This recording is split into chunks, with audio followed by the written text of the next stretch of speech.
A powerful blow was heard on the battlefield. A stream of energy hit the monster. It began to scream in pain. The protagonist jumped on its back. The guy's face was calm. The protagonist jumped off the falling demon. Gusts of wind swirled around him. He grinned at the monster, and the plot told us that this was the 93rd level archer Ian. He held an arrow in his hand and read a message that he had killed an ogre, for which he received almost 6,000 experience. Looking to the side, the protagonist said that he would receive about 100,000 gold and take a break. Ian suddenly frowned. He stood in front of a cloud of smoke. A huge monster looked at him. The two-headed ogre began to laugh. The monster with a grin on its face began to roar. The protagonist was taken aback by this. The ogre swung its club. Ian managed to jump away from the attack. He landed on the ground and mentally noted that he survived thanks to the acceleration ability. Frowning, the protagonist read that the acceleration ability would be active for another minute, after which he said that it was bad. The ogre dealt multiple blows, trying to hit Ian, who was thinking that he needed to finish it off in 1 minute. A blue projection appeared in front of the protagonist. He stood in front of the ogre. Looking at his feet, Ian wondered if he only had one trap left, adding that he had no other choice. Watching the monster prepare to attack, the protagonist reasoned that he needed to get the timing right. If he missed by a millisecond, he would be finished. Ian saw a club flying towards him. He jumped away from the attack. Electricity enveloped the ogre, and the protagonist read a notification that a high-level stun trap had been activated. The target would be stunned for 5 seconds and would be vulnerable. Blue mana accumulated around Ian's eye as he spoke about the monster being caught. The protagonist prepared to shoot the bow, and then a message popped up saying that the skills increase critical damage, precise shot and focus had been activated. Young shot the bow and said that that was all. His face was serious. The arrow pierced the monster's body. A loud roar was heard in the surrounding area. The protagonist read that he had killed a two-headed ogre and received almost 100,000 experience. Young moved towards the corpse and said that he had looked at what items had dropped. Standing in front of the projections, the surprised protagonist read that he had received ogre warrior shoulder guards and ogre warrior shoes, and then said that the chance of getting at least one item from the ogre warrior set was the same as winning the lottery, and he had gotten 2 items. If he sold them, it would be at least 5 million won. Luck was on his side today. Surprised, Young asked if the rewards had run out. He looked at the reward with a smile. The protagonist looked at the crystal of Mulan. He was shocked by what he saw. We were shown warriors of different classes and told that Kylan is the best VR game in the world, which was released half a year ago, more than 10 million active users, an incredibly popular game that completely dominates the gaming industry. Sunlight enveloped the building. Ian got out of the capsule and told us that when he bought a VR capsule for 10 million won to play Kylan, using the money that his parents gave him for school and all his savings from his part-time job, everyone told him that he was crazy. He had glasses on his head. The protagonist pulled an arrow onto the bowstring and continued his monologue about how, despite the fact that he started playing 2 months after the release of the game, he leveled up an impressive archer in just 4 months. While killing monsters, Ian told us that hunting monsters as an archer brings him about 200,000 won per hour. He has already earned several million won playing this game. The protagonist introduced the new character classes and noted that the problem was that a major update to the game had recently been announced. A new region and 3 new classes would be added. All the players in Kylan were very happy about this news. However, the blue sky surrounded the city. The guy held his hand in front of his face. Clenching his fist, he screamed that they should not care about this. In order to start playing for a new class, they need to delete their current character. They have gone too far. After which the protagonist added that they will just go hunting and collect items when the new region appears. Maybe they can earn money to pay for tuition if they are lucky. The plot tells us that this was their plan. Mulana is an item that can unlock a hidden class for NPCs. Ian introduced the Mulana crystal and noted that it is an item that can unlock a hidden class for NPCs and added that it is an incredibly valuable item. In other words, he was very lucky to get it. Holding his head, the protagonist said that the problem is that it can only be used by characters below level 10 who have not undergone class change. Disappointed, Ian said that he found it too late. If it could be sold, he would get 10 million. But this is unacceptable. He will have to delete his character if he wants to use it, but delete his character after receiving all this money. The exhausted protagonist wondered what to do. He was talking on the phone with a friend who asked if Ian was kidding and wanted to delete his level 93 archer. Frowning, Barry exclaimed that his character is one of the best in Korea. He is in the top 1,000 players and the top 100 among all archers, and then clarified whether the protagonist is ready to lose all this. Looking at the phone, Ian replied that this is a chance to open the first hidden class among new players. He can't just throw this item away. Barry said with a displeased expression that he should already know a little about the new hidden classes that were revealed and asked if he knew that there was a player with the sniper class in their guild, to which he was told that the protagonist knew this and had recently gone hunting with him. Barry asked with a serious face if the protagonist thought that this sniper was much better than his archer, to which Ian said that there was quite a big difference in their levels, so he couldn't say, but he definitely had an advantage over the archer. Holding his neck, the protagonist stated that their attack range was incredible and their attack power was very strong, but their rate of fire was quite lame. He believed that he had the hardest time fighting large crowds of mobs. Confused, Barry replied that this was true. What he wanted to say was that even if it was a hidden class, it didn't mean that it would be stronger. An angry Barry asked why the protagonist would want to lose everything and start from scratch when he could easily earn $1,000,000 a day just by hunting. Ian turned to his friend with a smile on his face. He asked Barry with a satisfied expression why he was playing this game. Barry was taken aback by this question. Pointing his finger, the protagonist said that this was the main answer. He said with a satisfied expression that playing as the new hidden class would be a lot of fun. Barry grinned and said that in that case, he wouldn't stop this idiot. They looked at each other with a smile on their faces. It was evening. We were transported to a sunny game city. The merchant was sitting on the floor. Ian's face was serious. He walked up to the man. The merchant turned his attention to the protagonist and asked what he wanted. Crossing his arms, Ian said that he was looking for a potion of rebirth. The man grinned and said that the protagonist was lucky and had come to the right place. Holding the bottle in his hands, the merchant said that he had just gotten it. Ian took the potion from him. The old man grabbed his hand. He asked with a satisfied look if the protagonist knew that once he drank it, he would lose all the power that he had received and it would never be returned. The protagonist answered with a satisfied look that that was why he was going to drink it. Looking at the moon, Yan thought that this was the most expensive rebirth potion. Sitting on a rock, the protagonist assumed that he could have better attributes if he was lucky. Inspecting the potion, he read that this was a potion brewed by ancient alchemists. After drinking it, the character would be reset, his level and all attributes would be reset. Holding the bottle in front of him, Yan reasoned that he would earn even more money with his new class. He drank the potion. He was suddenly taken aback. The plot takes us to the training center of the city of Trombone, which stood under the sunny sky. The man watched the guys who were training with dummies. The old man turned his gaze and said that it was impossible. Yang launched powerful attacks at the doll and received messages that his flexibility had increased due to training, his agility attribute had increased by 1. He had survived damage that was close to its limit, his vitality attribute had increased by 1, he had been enlightened due to long-term meditation, and had received an increase in intelligence by 1. The dumbfounded boys discussed that they did not know how many days the protagonist had been training without resting. They had never seen such a diligent student, and he was an adventurer seeking true strength. Ian concentrated the energy in the blade while thinking about the update coming tomorrow. A bright beam of energy glowed in the sky. There was a smile on the protagonist's face. He appeared in the Gam City. Ian, looking satisfied, came to the conclusion that he first needed to find the Summoners Guild. Approaching the building, the protagonist noticed that he had arrived. He opened the door and asked if there was anyone inside. Ian stood in an empty room. Holding his chin, he thought that there was no one there and it looked like he would be the first. The protagonist climbed the stairs. The protagonist arrived at the Summoner Class Change Center, where he stood in front of the Guildmaster, Kine. Looking at the man, Ian said that he wanted to change his class to a Summoner. Holding his chin, Kine replied that the path of a Summoner is not easy, not everyone is given the ability to control furious monsters. Holding the back of his head, the protagonist stated that he knew this, but he believed that this class was as strong as it was difficult to master, to which he received a positive response. Kane said with a serious expression that he thought Yang was a suitable candidate. Extending his hand, he once again clarified if the protagonist really wanted to change his class to a Summoner, to which Yang replied that he did. Looking at the crystal, the protagonist suggested that he should give it to him now and asked him to take it. Dumbfounded, Kane looked at the crystal. The joyful protagonist concluded that Kane knew that this was a crystal left by the continent's hero, Mulan, to which the man remarked that Yang was much more interesting than he thought. The joyful protagonist asked in his mind to be given the hidden class. Kane extended his hand and offered to do him a favor, to which Yang replied that he would do whatever it took. Looking at him, the man said that a blue-eyed wolf had recently appeared in the Ramad Plains. His son had recently changed his class to a summoner and said that he wanted to make the blue-eyed wolf his familiar, but Kane wanted the protagonist to capture it. Taken aback, Ian asked again. The protagonist imagined the wolf and mentally noted that it was a rare monster above level 40, and then wondered why such a strong monster was involved in a level 10 player's class change quest. Holding the scrolls in his hands, Kane noted that since he was busy with his duties there, He would not be able to go himself, and he was ashamed to say it. But his son was too weak to restrain such a monster.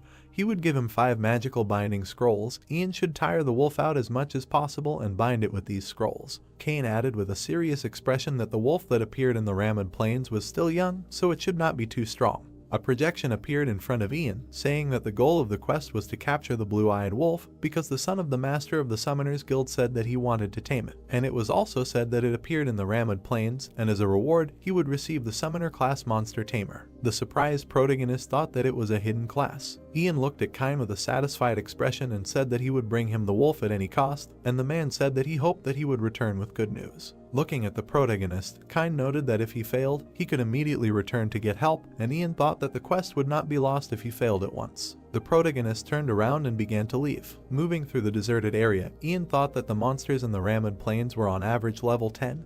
Even if it was a blue-eyed wolf, it should not be too strong since it was still young.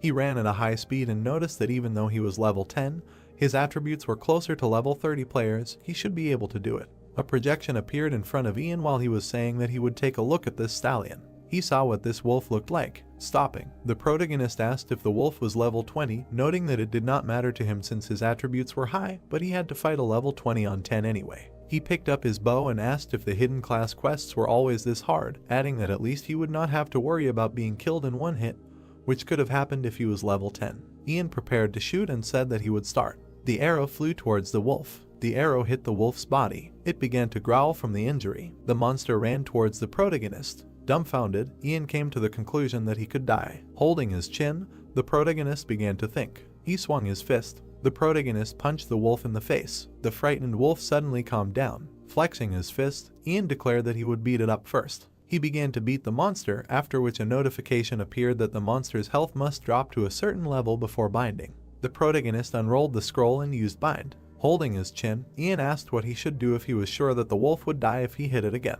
The protagonist fed the wolf and came to the conclusion that it needed to be healed a little so that it would not die. Grinning, the protagonist said that it was time to return to beating. The monster was dripping with cold sweat. The sun set behind the horizon. Ian tried to bind the wolf again. Light streams of energy bound the monster. Holding the scroll in his hands, the protagonist noted that he was finally able to bind it. Beating always works. Frowning, Ian noted that he had spent quite a lot of time and that probably many users had already changed their class to a summoner.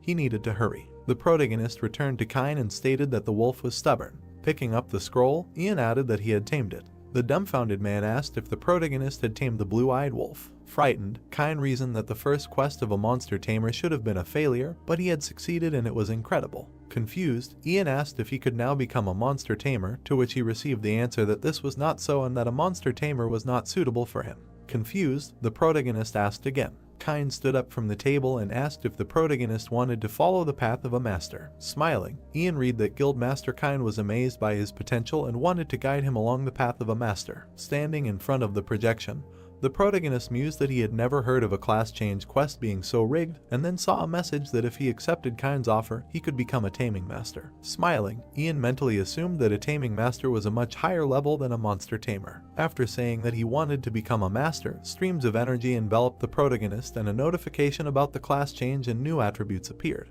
The guild building was shining brightly. Ian calmly noted that he had become a taming master. Standing in front of the screen, he mused that the first thing he should do was tame the summoned beast. He imagined the monster and declared that he would tame the blood wolf like in the trailer. The smug protagonist emphasized the fact that he should become the first in Kalen. The sunny sky enveloped the wasteland. Ian was surprised. He saw the guys standing in front of the blood wolf and said that there were already those who had transferred to a new class. It looked like they were trying to capture the monster. Standing in the crowd of people, Yan noted that he did not think that anyone would be faster than him and he would see how things were. The guys prepared to attack. Magic enveloped the monster. The man frowned and cried out that the wolf's health was almost at 0. The girl opened the scroll and tried to seal the wolf. A blue magic circle appeared under the monster. He jumped out from under the seal. The monster ran away from the people. Watching what was happening, Yan reasoned that it must be a thorn to meet a blood wolf after he missed him. It's good that he managed to watch them. Apparently, capturing a high-ranking monster is really difficult. The protagonist thoughtfully noted that it would take a long time to find wolves and that it would be better to catch any monster he came across first. He stood near a cliff. Keeping his hand on his hip, Ian emphasized that he was also curious about how many wolves he could capture with his leadership stat. He noticed a pack of wolves. The protagonist took his hand and noted that he would start. The sun was shining brightly in the sky. The protagonist sealed the monster. He said with a smile on his face that he was the first to go. He looked at the taming information and the monster's characteristics. Taken aback, Ian noticed that the monsters had personalities because he had sealed a timid wolf. He stood in front of another monster. The sun was gradually setting behind the horizon. Looking at the projection, the protagonist noted that he would look at what its personality was. He was suddenly taken aback. His next captured monster was an agile wolf. Studying the characteristics, the protagonist reasoned that this one had the same level as the other, but its attributes were noticeably higher and they were called differently. With a serious expression, Ian concluded that monsters of the same type and level could have different attributes. Looking at the pack of monsters, the protagonist declared that he would see which of these wolves had the highest attributes. Smiling, Ian remarked that he would catch them all day. Drawing an arrow onto the bowstring, he thought that he would capture the wolves that had the highest attributes. The protagonist's face was dissatisfied. He flexed his hand and received a message that he had received the title of Wolf Specialist for capturing a large number of wolves. He was taken aback by the notification that with the title of Wolf Specialist, he would be able to determine the strongest wolves without capturing them. Standing in front of the projection, Ian wondered if they could do this for all the monsters, adding that he was asking too much. Stretching out his hand, the protagonist created a magic seal. He began to analyze the monsters. The wolves' levels appeared above their heads. Ian's gaze fell on a wolf of level 11. Standing in front of him, the protagonist asked if he should catch this one. The enraged monster began to roar. He rushed at Yan. A smirk appeared on the protagonist's face. Yan beat the wolf. He began to capture the monster and said that now it knows its place. The protagonist began to examine the characteristics of the beast. He noted with a satisfied look that it was surprising, because the monster is level 11, but its attributes are higher than those of level 13 wolves, and it can also evolve. Waving his hand, Yan noted that he did not need other wolves, he needed to focus on training this one. He knelt in front of the monster and called it Lu. A smile appeared on the wolf's face. The embarrassed protagonist read that Lu's loyalty had increased by 5. They ran through the desert together while Yan said that it was time to hunt. Sunlight enveloped the tall building. Sitting at the table, Barry said that their Lotus Guild had become much weaker. When the protagonist left, he said that he was changing his class to a summoner and he was curious about his progress. He began to read the information about the summoner class. Taken aback, Barry asked what was with these headings. He pressed the keyboard and said that he would take a look. Barry introduced the warriors and read that the summoner class is very fun. But there is a very big drawback. They gain experience very slowly. The summoned creature takes some of the experience, so the level up is very slow. Confused, Barry said that this is just the beginning, so it is natural that there will be a lot of complaints, but everything looks pretty sad. Ian reset the character for this, but it seems true that the level up is very slow at first. He looked at the laptop screen. Frowning, Barry noted that it may take a long time for the protagonist to reach level 20 and join the guild. We were transported to Kylan, a wasteland surrounded by the evening sky. The protagonist prepared to shoot his bow and received a message that he had reached level 20. Yang released an arrow. It hit the fox. Lu rushed at it. He approached the fox. He opened his mouth and began to roar loudly. Lu began to bite into the fox's back. The fox pushed him away. Lu's face was fearless. They continued to squabble. Smiling, the protagonist said that his level and attributes were lower than the red fox, but he would attack without any fear, and then asked if it was because of his personality. Yang prepared to shoot and said that Lu was doing well. Lu was furious. He knocked down the fox that was hit by the arrow. Standing over its corpse, Yang received a message that he had slain the monster and received almost 300 experience. Frowning, the protagonist came to the conclusion that their experience was divided equally and he needed to level Lu up to at least level 15. He began to train the wolf. Yan threw him a stick. The protagonist wrapped him in bandages. A blue aura enveloped Lu, after which Yan read that he had reached level 15. He walked up to him and shouted that he was ready. Looking at the satisfied wolf, the protagonist reasoned that they were leveling up slower than he thought, probably because the experience was divided equally, but it was a lot of fun to train with Lu. He hugged Lu and noted that the wolf was getting much stronger with each level up. Looking at the screen, the protagonist suggested going bear hunting. He stood next to Lu and said that they could now move on to the next hunting location. Yan watched the bears. The angry monster began to growl. A screen appeared in front of the protagonist, saying that due to the improvement of the mastery, the initial summon was raised to the 2nd level. He received 3 skill points and learned the active ability Blessing of the Berserker Warrior, and learned the passive ability Novice Tactics, after which Ian noted that they did not grind in vain and now he will see what these abilities are. The protagonist read on the message that the Blessing of the Berserker Warrior casts the Blessing of the Berserker Warrior on him and his comrades for 20 minutes, increasing the attack power by 30%. Using it on a pet will increase the attack boost by 100%. Holding his chin, the protagonist said that this is not bad. He read that novice tactics increases the attributes leadership and taming by 10%. Smiling, Ian suggested that he could capture the bear. Standing above the bears, the protagonist said that he will try to catch them and he wonders if there is anyone stronger than Lu. The blue aura from the capture ability bound the monster. Looking at the projection, Ian declared that it worked, his leadership had increased significantly thanks to the newbie tactics, and now he would compare attributes with Lu. The protagonist began to compare the characteristics of the beasts. Ian saw that Lu was much stronger and asked if he was really a wolf. The confused protagonist wondered when Lu would evolve. Touching the wolf, Ian said that it was time to farm. He and the wolf rushed into battle. Pointing his finger, the protagonist ordered Lu to attract this bear. The wolf began to run around the monster. He bit the bear on the head. A massacre began between the beasts. Lu ran around the bear, dealing multiple attacks. The wolf dodged the attack with a satisfied look. Holding a bow in his hands, the protagonist reasoned that this newbie tactics is really good. Lu perfectly understands what he needs from him. The wolf dealt a crushing attack. They stood over the monster's corpse. A happy Yan read that Lu had leveled up to 19. Closing his eyes, the wolf began to howl. The protagonist stroked him and asked him to continue growing, because soon he would have no equal. Taken aback, Yan thought that they were leveling up too slowly. He would need to take quests when he reached level 20. He began to exit the game and said that that was all for today. The life of a gamer requires careful planning. The night sky enveloped the building. Wiping his head with a towel, the protagonist noted that he needed to check the forum before going to bed. He assumed with a satisfied look that some losers were complaining right now. The protagonist sat down at the computer. He started a lot of negative comments about how leveling up takes too much time and stated that leveling up for the summoner is slow. It's true, but there is too much whining. Raising his hand to his chin, Ian asked if there were any reviews from people above level 15, noting that in order for a summoner's skills to improve, he needed to reach at least that level. He was surprised that there were no such players and noted that he was level 20. There should be many players above level 15, but there were none. He introduced the sorcerer and noted that there was a level 13 player he wanted to check. Ian noticed the possession ability of the player and read that the summoner absorbs the soul of his pet. 30% of the creature's attributes are transferred to the summoner. The absorbed creature cannot be summoned in battle. Frowning, the protagonist said that he did not have this ability. Looking at the player's avatar, Ian reasoned that this ability of the Horog, one could say that this is the bread of the summoner, and since the experience is not divided, the leveling goes much faster, after which he asked why absorb a pet that can fight on its own, because the attributes are not completely transferred. Holding his head, the protagonist added that even the level of the summoned beast does not increase. This is the most interesting thing in the game for the summoner. He does not have this ability, but he does not really want it.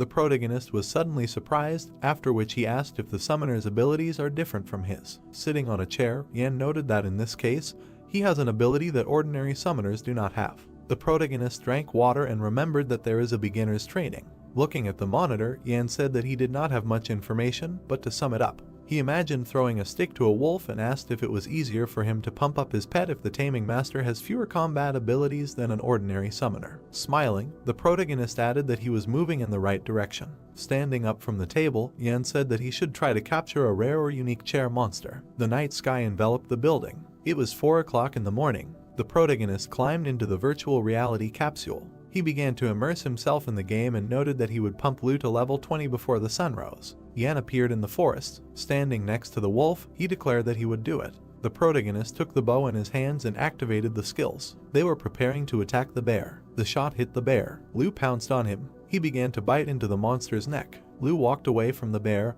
and Yan read that they had received more than 500 exp. The surprised protagonist cried out that he could not hunt there for an archer until he reached level 35. His farming speed is much higher than them. They killed bears one after another. Yan and the wolf ran into battle. He was suddenly taken aback. Standing by the cliff, the protagonist noticed a huge beast and noted that it looked bigger than the others. A blue sight appeared near its eye. Looking at the beast, Yang read that it was a jet black moon bear, after which he cried out that it was a unique monster and that was great. Sitting on his knee, the protagonist wondered if he could capture it. He read with a dissatisfied look that his leadership was too low to capture this creature, after which he stated that he had released the previous bear, but his leadership was still not enough. He jumped off the cliff. Yang rushed into battle and said that when he got to the city, he would need to buy more magical binding scrolls. The protagonist fired his bow. The arrow pierced the bear's chest. Enraged, Lu began to roar. The bear rushed at him. Yang thought with a smile on his face that now that he was almost as good as him, level 38 monsters were no problem at all.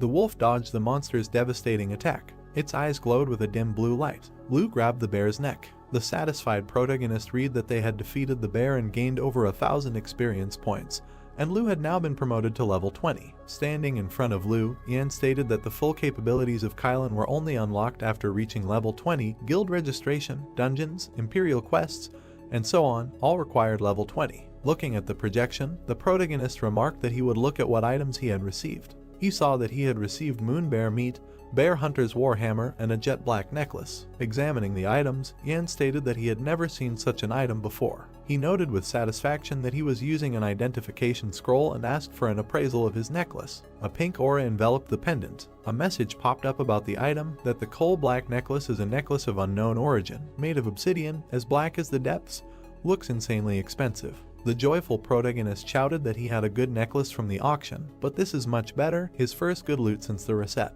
Ian held the book in his hands and said that his items are not bad. He will look at how much Lu's attributes have increased. Attack has increased by 4, defense by 2. Frowning, the protagonist wondered if monsters become significantly stronger with increasing level, adding that this is not the case and something does not add up. He looked at the book and thought that there is no pattern in the growth rate, and the developers could not make it random. Sitting on the ground, Ian came to the conclusion that he needs to find out how this works. He was suddenly taken aback and realized that it depends on the potential. The protagonist looked at Lu and noted that the secret is in the attribute of potential. Training increases the potential of the wolf. Frowning, the protagonist exclaimed that every time the potential increased by 10, the growth rate of the attributes increased. He knew it, the beginner training was too strong. Looking at Lu, the protagonist pointed out that the hidden class had unique abilities, after which he stated that each monster had a potential attribute and it determined the growth rate of their attributes when they leveled up. Looking at the wolf card, Yan added that in other words, the monster class itself was raised by the potential, and the ability beginner training raised it. The protagonist seriously noted that he would spend all his skill points on training. He began to study the average training, where it was said that the selected summoned creature receives the status of training for 15 minutes. A pet with the status of training improves its understanding of the owner's commands. The potential of the pet will increase with repeated training. With the increase in potential, the ability average training will increase, after which Yan said that he did not think to spend skill points on capturing the bear and he is glad about it. Sitting on his knee, the protagonist emphasized the fact that he is glad that he solved this riddle. Lu's potential should soon become 100. Looking at the time, Yan said that he spent almost an hour. He stroked Lu and said that he needs to gain experience faster. The protagonist took a sandwich and noted that if he were as diligent in his studies, he would probably already be a doctor or a lawyer. Looking at the monitor, the protagonist noted that there is no point in thinking about it now. Taken aback, Yan screamed about the video of the dark sorcerer. He looked at the old man, whose army consisted of skeletons. Someone called the protagonist. He took the phone in his hand and added that it was an unknown number. Bringing the phone to his ear, Ian heard someone ask him if it was him and then answered yes. The phone told him that it was a teacher's assistant in the virtual reality department of a Korean university. The confused protagonist greeted her. Frightened, Ian heard that the head professor of his department was asking him to call him back because of his grades. Holding his head, the tearful protagonist wondered if he was being expelled. The protagonist looked at the balcony and asked what would happen if he did not call the professor. Ian held the phone to his ear and listened to him say that he would send the grades to his home, and of course, they were not talking about his place of residence. The guy looked ahead in confusion, thinking that his father should not see his grades. Imagining an evil Darth Vader, he decided that he would be forced to return home at the height of his youth. Ian worriedly put his hand to his forehead and said that he would call him. The guy closed his eyes and said that he should call him, but where was his number? Looking at the phone, he said that he heard him looking for it. The protagonist held the phone in fear and listened that he was definitely a new student. Ian listened in fear as the professor asked if he was okay, why he was not involved in the life of the faculty at all, how he managed to find himself on the verge of expulsion at the end of the first semester. The guy looked at the window and asked if it was because of 3 failing grades in a row. He should only have 2. Dave sat at the table with a smirk and said on the phone that it was true, but now he was thinking about giving him a 3rd. The protagonist squirmed in rage and thought that he was threatening him and why he was doing this. Smirking, he asked what he needed to do. The professor held the phone to his ear and said that first, he needed to come up with an excuse for not participating in the life of the faculty. Yang looked down in alarm, wondering if he could say it was all because of the game. How should he answer him? The guy smirked and said that you see, the reason he chose the VR faculty was because he admired the unlimited potential of VR. One of the reasons for the popularity of VR was the game Kylan. The protagonist remembered how he pulled the bow and said that that's why he decided to study VR from the inside. He didn't just play. Putting his hand to his temple, the man listened as he studied the incredibly detailed virtual world available in Kylan. Yang frowned when he heard the professor ask about his level. If he worked so hard, he should have gotten into the ranking of the best players in Korea. The guy imagined himself in the game and said that he was originally level 93, but because he had recently reset his character, he was now level 20. Sitting at the computer, he listened as Dave asked him if he thought he was stupid, if he thought that because he said it with confidence he could avoid problems. The guy mentally noted that he was trying to avoid problems. Frowning, Ian challenged him to a bet to prove whether he was lying or not.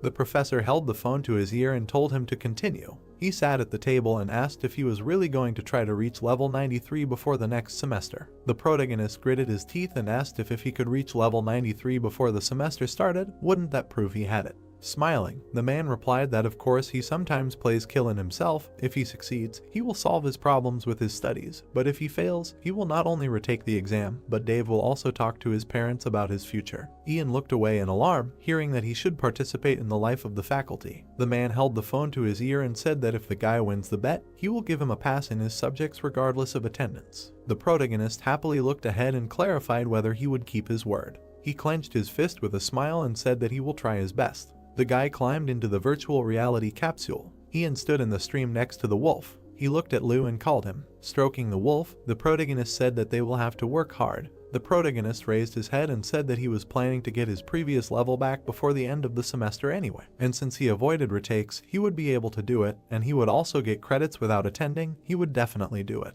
Ian stood in front of the building and said that it was time to start. He walked up to the man at the counter and said that he wanted to join the guild. The guy smiled and said that he wanted to join the Lotus Guild. The man raised an eyebrow and said that the desired level to join the Lotus Guild was 60.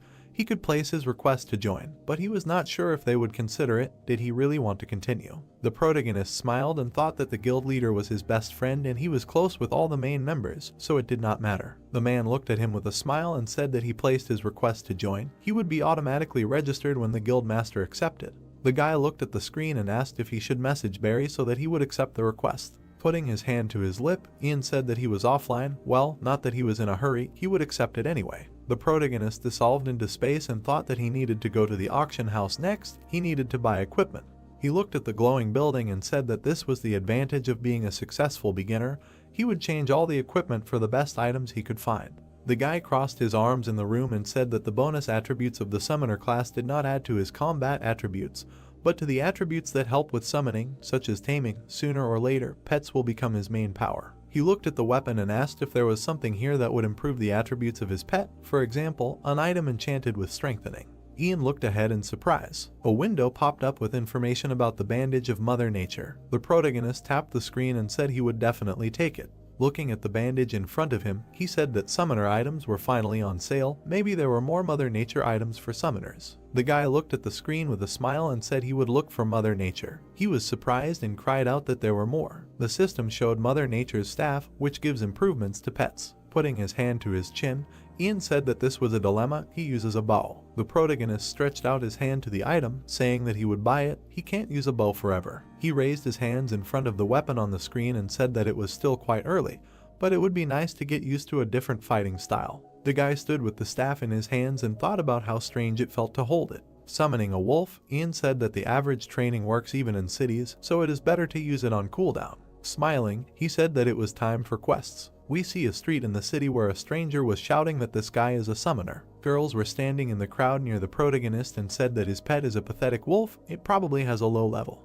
The protagonist looked down and thought about the fact that he would take on a quest to clear the goblin camp. During this quest, the experience for goblins is doubled. He will receive all the experience won. Looking at the man, he said that he was an NPC for the quest. The guy approached him with his hand raised and said that they had not seen each other for a long time. Ian stood in front of him with a smile, asking how things were and thought that it seemed like the character's attitude towards him had not reset. Frowning, John said that he was just about to say that they had some problems because of the goblin camp. Their cleanup team did not cope with them. It seems he knows a good mercenary who can help. The protagonist smiled and replied that he would personally take care of this. He happily opened the screen. The system announced that the quest clearing the goblin camp in Summer Canyon was starting. The guy smiled and thought that it seemed like he remembered correctly. Ian frowned and said that it was a group quest. Who should he invite? It was unlikely that there were newbies below level 40 in the guild. The guy asked if it was possible to postpone the cleanup until he found a group. John raised a finger and said that of course he could do it for him, and asked if he could take care of the goblin scouts. A message popped up saying that it was necessary to kill the goblin scouts in Summer Canyon. Turning away, the guy said that he would do it and thought that the road there and back would take 30 minutes. It was a little annoying, but okay. Ian crossed his arms in front of the screen and said that Barry was online. The protagonist was writing to a friend to accept his request to join the guild and he would catch up with him soon. Standing in front of the screen, the guy asked in messages if there was anyone in the guild around level 40. He pressed the screen and thought about what he would ask in the guild chat, because it was better to find an assistant from the guild than someone random. The main character wrote in the chat that he came back and said that it was only level 20, nothing special, he would soon return to his original level. He asked in the conversation if the guys knew anyone around level 40. Ian looked displeased at Barry's message asking why he was looking for level 40. Putting his hand to his chin, the guy wondered if everyone would be shocked if he told them about the quest with the goblins at level 20. The protagonist said in the chat that he plans to do the quest clearing the goblin camp, but it's a group quest, he needs one person. Someone who can stand up for themselves in the goblin camp, although, not even that, anyone who wants to go with him to the camp, he can handle it alone. Looking at the screen, the guy answered that he is level 20, but he has a very strong pet, so he thinks he can complete the quest, or rather, it will do everything for him. He read with a grin that the guys wrote that luck is on his side. This explains how he got to level 20. Ian turned away and Carl wrote that he has a friend of about level 45. The thing is that she has a production class, so her combat abilities are small. The guy said in the chat that her combat class is a priestess and the production class is like a cook. Although she is a priestess, she is unlikely to be useful in battle. She is not very good at the game. The protagonist was typing messages with displeasure and thought that he just needed someone to start the quest. He didn't care what skills he had. Ian wrote that he had things to do, so he would leave the chat, let Carl text him when he got in touch with her, and thought that he liked texting guild members, but not as much as grinding. Clenching his fist, he decided that he needed to finish the previous quest before Carl texted him. We see clouds in the blue sky. The protagonist looked at the waterfall. The guy was watching the leopards from behind a tree. Looking at the beast, he decided that it was a level 30 monster, a Karkan. Ian stood next to Lou with displeasure and thought that it would be nice to get hold of the Karkan. This ball of fur was a little lacking in coolness. The wolf stepped on the ground. The protagonist turned around in surprise. Frowning, he wondered if he could hear his thoughts. The boy extended his hand to his companion and asked if he knew how dear he was to him. Lou closed his eyes in displeasure. Yang looked at him in confusion and thought that he was truly upset. The wolf quickly spun around in front of him. The protagonist looked at the glow in fear, wondering what was going on. He frowned and realized what was going on. Lou was surrounded by many lightning bolts and the system said that this was evolution. The protagonist smiled and thought that he was finally evolving. Yang stood in front of the glow and wondered why he was evolving now.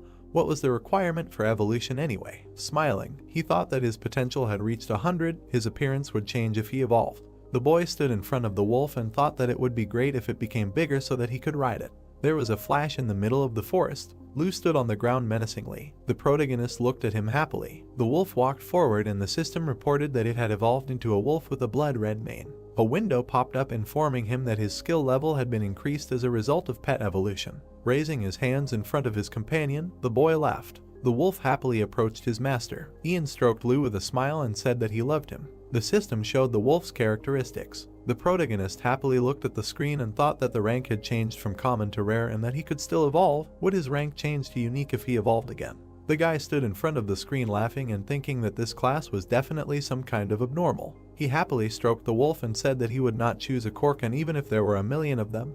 He would only choose him. Touching Lou, Ian asked if he could carry him on his back. The companion sank to the ground. The protagonist saddled the wolf. Looking down, he asked Lou with a smile to go ahead. The guy happily jumped on the beast. The wolf quickly ran through the forest. The plot moves us to the Summer Canyon on the trail. The protagonist sat on the wolf discontentedly and said that it was somehow gloomy there. He turned away and said that he didn't understand why Kylan was so realistic. Young stroked Lou's face and asked if he was supposed to deal with 10 goblin scouts on his mission. The guy held out his hand with a spell and said that now that the wolf had become so cool, they couldn't stop there, it was time to have fun. A vortex surrounded Lou and the system reported that the guy had activated the Blessing of the Wind and the Berserker Warrior. The protagonist stood in front of the goblins and told Lou that he should attack the 3 goblins first, and he would follow behind him. The guy watched the monsters in the canyon and thought that with all the buffs, the wolf's attributes couldn't be less than some pathetic goblins. Looking at the running beast, Young thought that its combat artificial intelligence should be incomparable to ordinary monsters. The guy smirked, thinking that he also now had 2 unique abilities. Lou ran forward quickly and the system reported that vulnerability detection was activated. The wolf growled furiously. The frightened goblins looked at him and said that it was a bloody wolf. The pet bit the monster's head. Lu cut off the goblin's head and the game reported that he died of bleeding. The protagonist looked forward furiously and wondered how it happened that a level 40 monster died with one blow. The wolf raised its head menacingly. The goblin with a club screamed angrily. Yan looked forward in surprise. The monsters were beating up the screaming Lu. The pet suddenly turned around. It dealt a powerful blow to the enemy. The guy clenched his fist and said that it was great. The wolf was beating up the enemies furiously. The goblin looked at its ally in surprise. He was sweating profusely in fear. Lu closed his mouth angrily. He ran past the enemy and the system reported that a critical hit had been made. Yan looked at the pet in shock and called for it. He approached the wolf and thanked him for his efforts. The guy hugged his friend with a smile. The protagonist stood next to the beast and said that it was time for the second round. The guys were standing in the forest in front of the monsters. Ian lay down on a rock in front of the fighting pet. He looked in surprise at Carl's message offering to talk. The guy waved to the wolf and said that this was enough, let him come to him. The protagonist read the messages with a smile that his girlfriend had written to Carl in the game and agreed. He looked at his friend's message with a smirk and asked who he thought he was. The protagonist wrote messages in the chat about how he had just cleared Somber Canyon on his own, killed all the goblin scouts in the outer camps, and raised 5 levels in half a day. Ian smiled and thought about reaching level 100 in 2 months. Putting the staff on his shoulder, he thought that he would reach level 50 in 15 days and 80 in the next 15 days. In the remaining month he would level up to level 100 and win the bet. The guy looked at the screen with displeasure and thought that this bet would help him a lot because her name was Rena. He asked the girl in the chat if she was Carl's friend. The protagonist looked at the canyon and wrote to her that since she was in the city of Lucan, she should stay in the forge. He would be there in 10 minutes. The plot moves us to the city to the houses. Ian stood on the street and asked if there was a forge somewhere around here. He turned around with a smile. The guy looked ahead with interest and sighed. The protagonist approached Rena and said that she had been told about him. Smiling, the girl said that she had heard a lot about him from Carl. She put her finger to her lips and said that they were not exactly friends, but close comrades. Ian happily stood in front of Rena and said that he was also ready, asked if she had any special reason to do this quest with the goblin camp. The girl said that there was a quest that she wanted to do, but in order to take it, she needed to complete the quest with the camp. This was a quest from the castle's cook, Duke Trappin, but she needed to complete this quest to enter the castle. The protagonist looked at her in confusion and asked why she needed a quest from a cook. Rena smiled sheepishly and replied that her artisan class was a cook. Standing at the forge, Ian admitted that he had heard from Carl that Rena had a cook class. The girl turned her head to him, agreed and explained that in fact she was also a cook in real life, to which the guy said that he had heard that this was not the easiest class, but he thought that it should be a little easier for Rena since she does this outside the game. The protagonist put his hand to his chin, and after the cook noted that it was also more fun, he thought that in the end, real skills affect how good a person is at game classes. They walked on together, and Ian said that she was the first cook he had met anyway. The protagonist smiled and asked her to cook him something delicious next time. Rena smiled back and agreed. John turned his attention to them and realized that the protagonist had found a member of the party. He held up 2 fingers and noted that 2 people might not be enough, but decided to trust the guy's choice since he knew his strength. John stood in front of Ian and Rena and told them that the main group had just left, so the 2 of them could catch up if they hurried, and recommended that they work together. A window appeared with the E difficulty quest Sumer Canyon Goblin Camp Subjugation, the gist of which was that Raphael, the leader of the vigilantes of the city of Lucan, asked a group of at least 2 people to join the enslavement team and help in clearing the goblin camp, and the reward was promised gold, which was calculated proportionally to the contribution to the clearing and double experience for killing goblins while the quest was ongoing. Ian sighed tiredly and noticed that the description of the mission had changed slightly, and assumed that it was because he was late, but the fact that the rewards remained the same made him happy. In front of Rena, there was also a system window, and when asked if she received the quest, she answered that she did. The guy waved his hand at her and decided to go straight on his way. The girl was scared when she saw Lou appear. The protagonist touched him and urged the cook not to worry, because he was his pet, not a monster, and she was surprised, but Ian did not understand what was wrong. Rena smiled and wondered if the protagonist was a summoner and asked if he had already taken on such a difficult quest when it had only been a couple of days since the new classes were introduced. The protagonist put his hand on his hip and nervously replied that he was just a little lucky because this wolf was not quite ordinary and he could level up quickly with it, and this pet was strong enough to deal with a group of goblins, and then thought that this was just a terrible excuse, but decided that Rena would not believe him if he said he was only level 25. The cook put her hand on her cheek and admitted that she envied Ian because she was level 45 but still ran away when she encountered goblin scouts, The guy was shocked that she believed her so easily, after which he thought that it probably had something to do with her skills as a craftsman, because the cook class is not 100% studied and there are many variables, and he thought that there is no point in caring about goblin scouts at level 45 if she is a craftsman. The girl waved her hand, thanked him for the kind words and said that she still preferred to cook than fight, so it was fine with her, after which she changed the topic to the wolf, which, in her opinion, looked cool. Besides, she had never seen anything like it. The guy pointed somewhere with his finger, laughed and noted that at the moment there was only one on the server. Rena adjusted her hat and asked if it had a name. She greeted Lou with a smile, finding the name cute when Ian told her his pet's name. The cook turned to the side and asked if Lou would like some treats, and the protagonist confirmed that he probably liked to eat. The girl took out a piece of meat. The protagonist, seeing and smelling the smoked steak, wanted it too. The wolf bit into the dish and after eating it, his vitality increased by 200 units for 20 minutes. A system window appeared in front of Ian, and Rena asked what was wrong. The guy leaned towards the window and asked if Lou's stats had increased due to the effect of her cooking. The protagonist turned to the girl in shock after she explained that when cooking skills reached an advanced level, the food cooked gave a buff depending on its type. He thoughtfully read the dialogue box and noticed that with Lou's HP just under 14,000, a bonus of 200 was significant, and so decided to befriend the cook. The guy then got angry at the wolf for eating everything by himself. Ian scratched the back of his head and asked if there was anything for him, but the girl replied that she didn't have anything right now. He was very upset, and the girl said that she would make him something after the quest and asked her not to be jealous. The protagonist loomed over her and declared that it was a promise. The group gathered in Summer Canyon. The knight knelt down on one knee and informed the leader of the enslavement, Hugo, that hired reinforcements had arrived. The man saw Ian and his companion and noted that they were just in time. He leaned forward and thanked them seriously for coming. The boy accepted the thanks just as confidently and thought it was great that they weren't late. He looked around and realized that the other players seemed upset for some reason. He and Rena had walked forward after the protagonist decided it didn't matter since they would be fighting separately. Dust rose up on the field. One of the red-eyed goblins screamed. Hugo pointed at them and exclaimed that they would exterminate the monsters of Summer Canyon, then ordered all units to attack. The goblins attacked, and the humans readied their blades. Rena was worried, so she checked with Ian if this was really okay. The boy turned to her and repeated that everything would be fine, and instructed her to just do as he told her.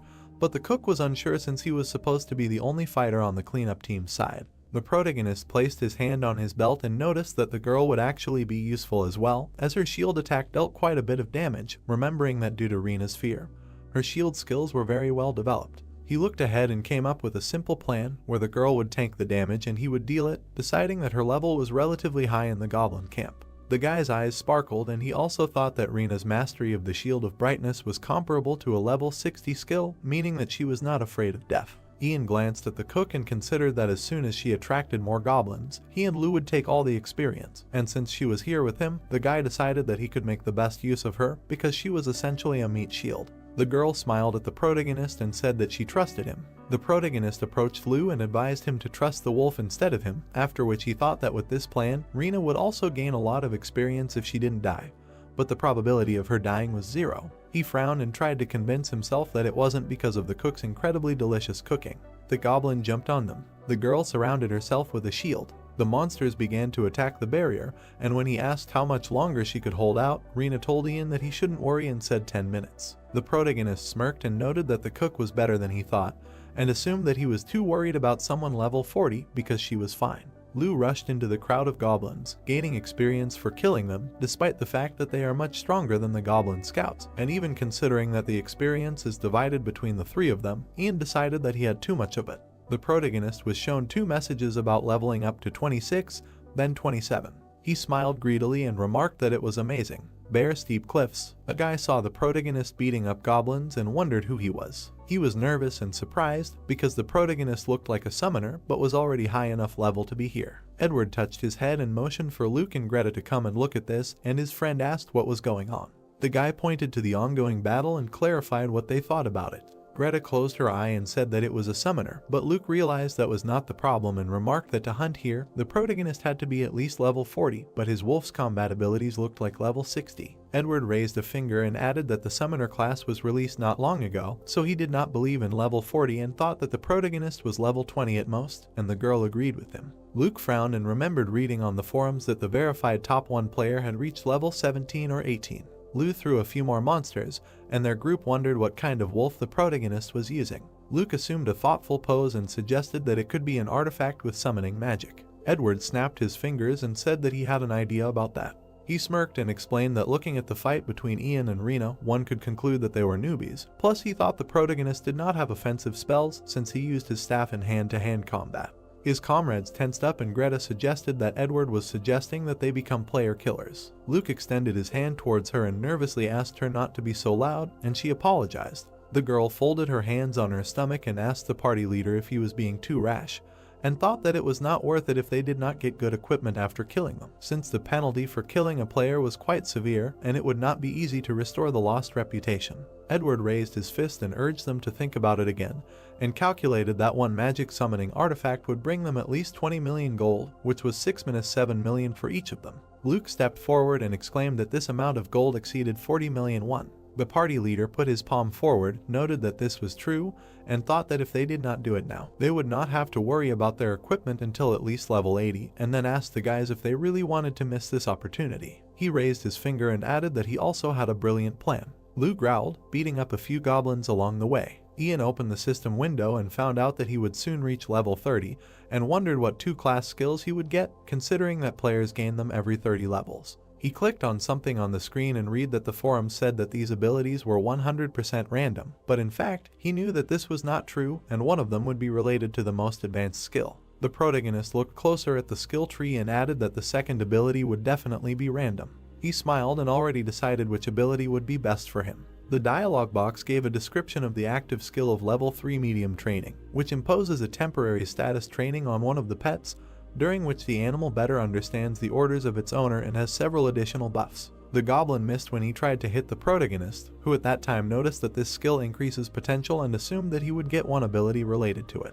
Ian hit the monster on the head and hoped that this random skill would not give him anything related to farming. Rena, who was holding a shield, warned the protagonist that she had 5% of holy power left. The guy swung his staff and shouted to the wolf to help the girl and protect her. Lou immediately rushed to the cook. He instantly appeared in front of Rena and dealt a critical hit to the goblin scout, instantly killing him and the goblin warrior and bringing the owner quite a lot of experience. The girl stroked the wolf and thanked him. The protagonist began to get annoyed, seeing how this ball of fur got along with Rena, and was upset that Lou was not so nice to him. He shed a tear and decided to deal with it after completing the quest. The wolf turned his head, confused. A fierce battle was taking place in the canyon. The goblins had gathered in a camp and were panicking. One of them, with a staff, came out of the tent, indignant that humans dared to set foot on their territory. He bared his teeth and ordered to kill all the intruders. The monster raised the staff above his head. A powerful spell fell to the ground. The warriors took a direct hit, and some managed to survive, getting off with only burning armor. Hugo, watching the destruction, assumed that it was the chieftain. He tensed up and ordered all the guns to be loaded, so that the battle would end with victory over the enemy and nothing else. Ian confidently looked ahead when he received a notification that the allies' morale had increased by 30%.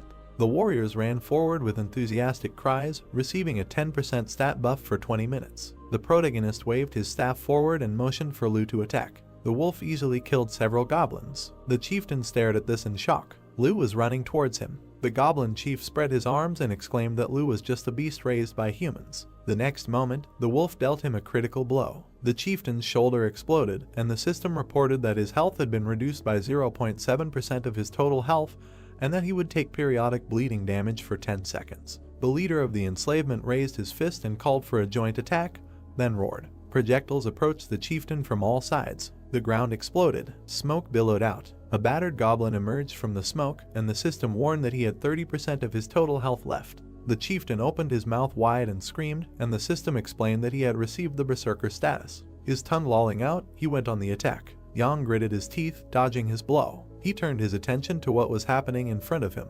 The guy slipped, and the system reported that he had been hit by a chain explosion and received a moderate amount of damage. The protagonist fell. He looked at his burning arm, noticed that it hurt and that he needed to heal. Suddenly, a blue aura enveloped him, and the system notified that a member of Rena's party cast a healing light on him and restored a lot of health. The protagonist smiled, realizing what had happened. He turned to the girl. Yang glanced at the cook and thanked her, and she responded with a silent smile. The boy summoned Lou and ordered him to attack. He moved the staff aside, and the wolf growled. The beast raised its head, and the protagonist warned the others to be careful and asked them to continue luring the chieftain towards themselves. Yang created a bow. Lou ran forward. The protagonist pulled the bowstring. He He confidently looked ahead, trying to find the enemy's weak point. The goblin leader spread his arms and spread fire, calling on everyone to die, and the protagonist realized that the enemy had become much more aggressive and that there was no time to fail. The chieftain even burned one of the warriors. Lu approached the monster from behind. Yang took aim and decided that it was high time to attack. His arrow took off. It overtook the humans and flew towards the goblin chief. The boss saw a flash in the sky. He opened his mouth and roared.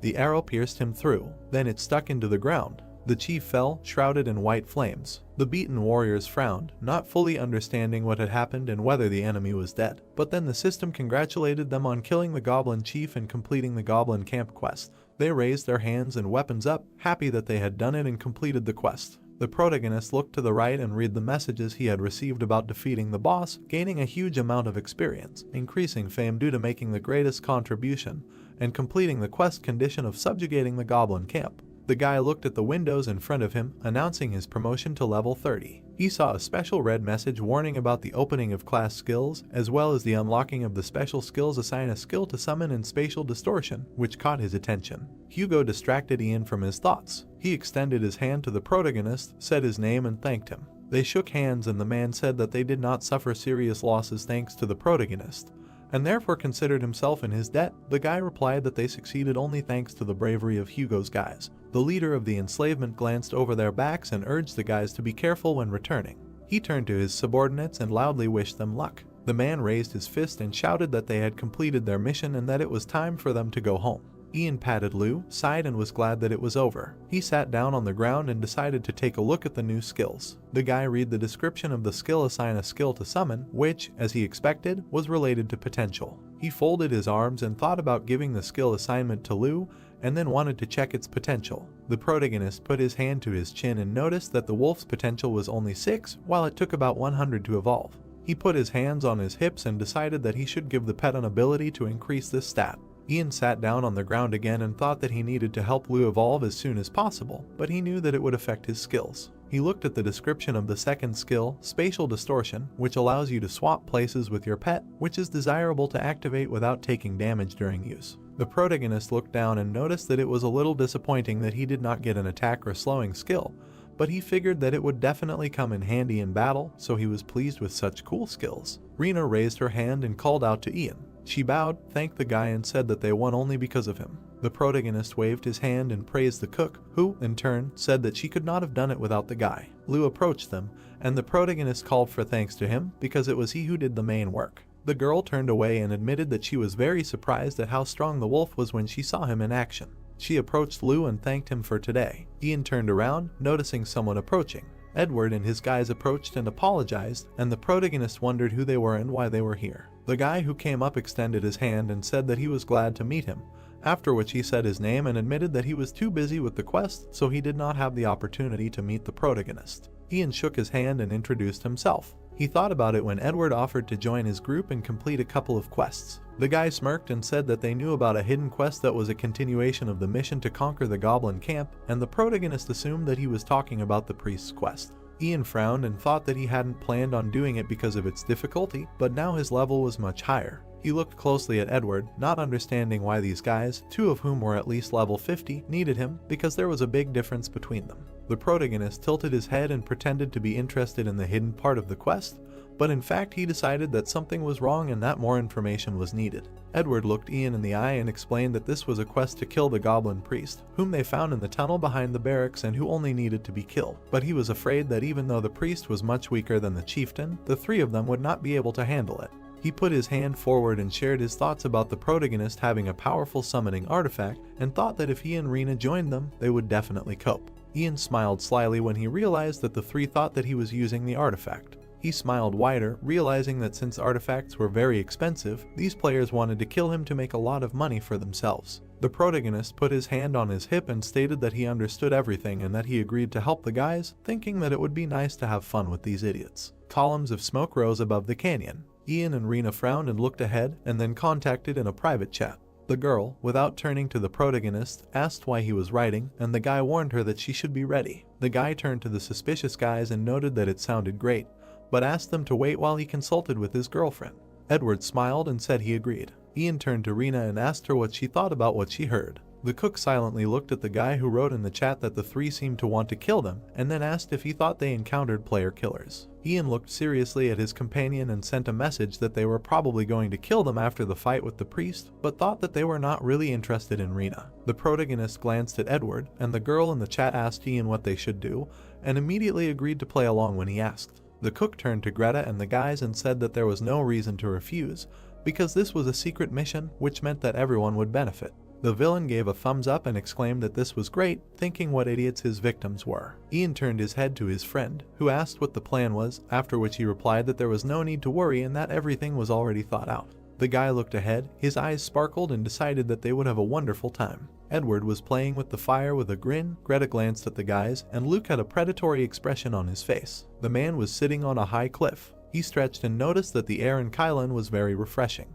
The man named Dave smiled and said that this virtual world was beautiful and its creators were real geniuses. He relaxed, looking into the distance, and decided that he needed to convince his friends to go camping in this game. The man put his hand in his backpack and found food. He bit into a kimbap and admitted that there was nothing better than him on a camping trip. Dave looked up and remembered something. He created a small magic circle and summoned his pet, Wolfie. A figure of a wolf appeared next to him. The beast raised its head and howled, and its owner noted that it always did that. The man handed Wolfie a ham and offered him a snack. The wolf closed his jaws around the meat, and Dave said again that it was very nice here. The man tilted his head slightly to the side and thought. He frowned and thought that the guy was probably still playing. Dave remembered Ian, who had been nervous while talking to him on the phone. He scratched his chin and decided that he should have clarified what class he was, and hoped that the protagonist was not a summoner. A light lit up the dark cave. It went deep inside. The group entered the battle, and Rena was telling Ian which side to watch, and he was telling her when to use healing. Edward glanced behind him and thought that the quest would soon end and the priest would soon appear, which meant it was time to begin.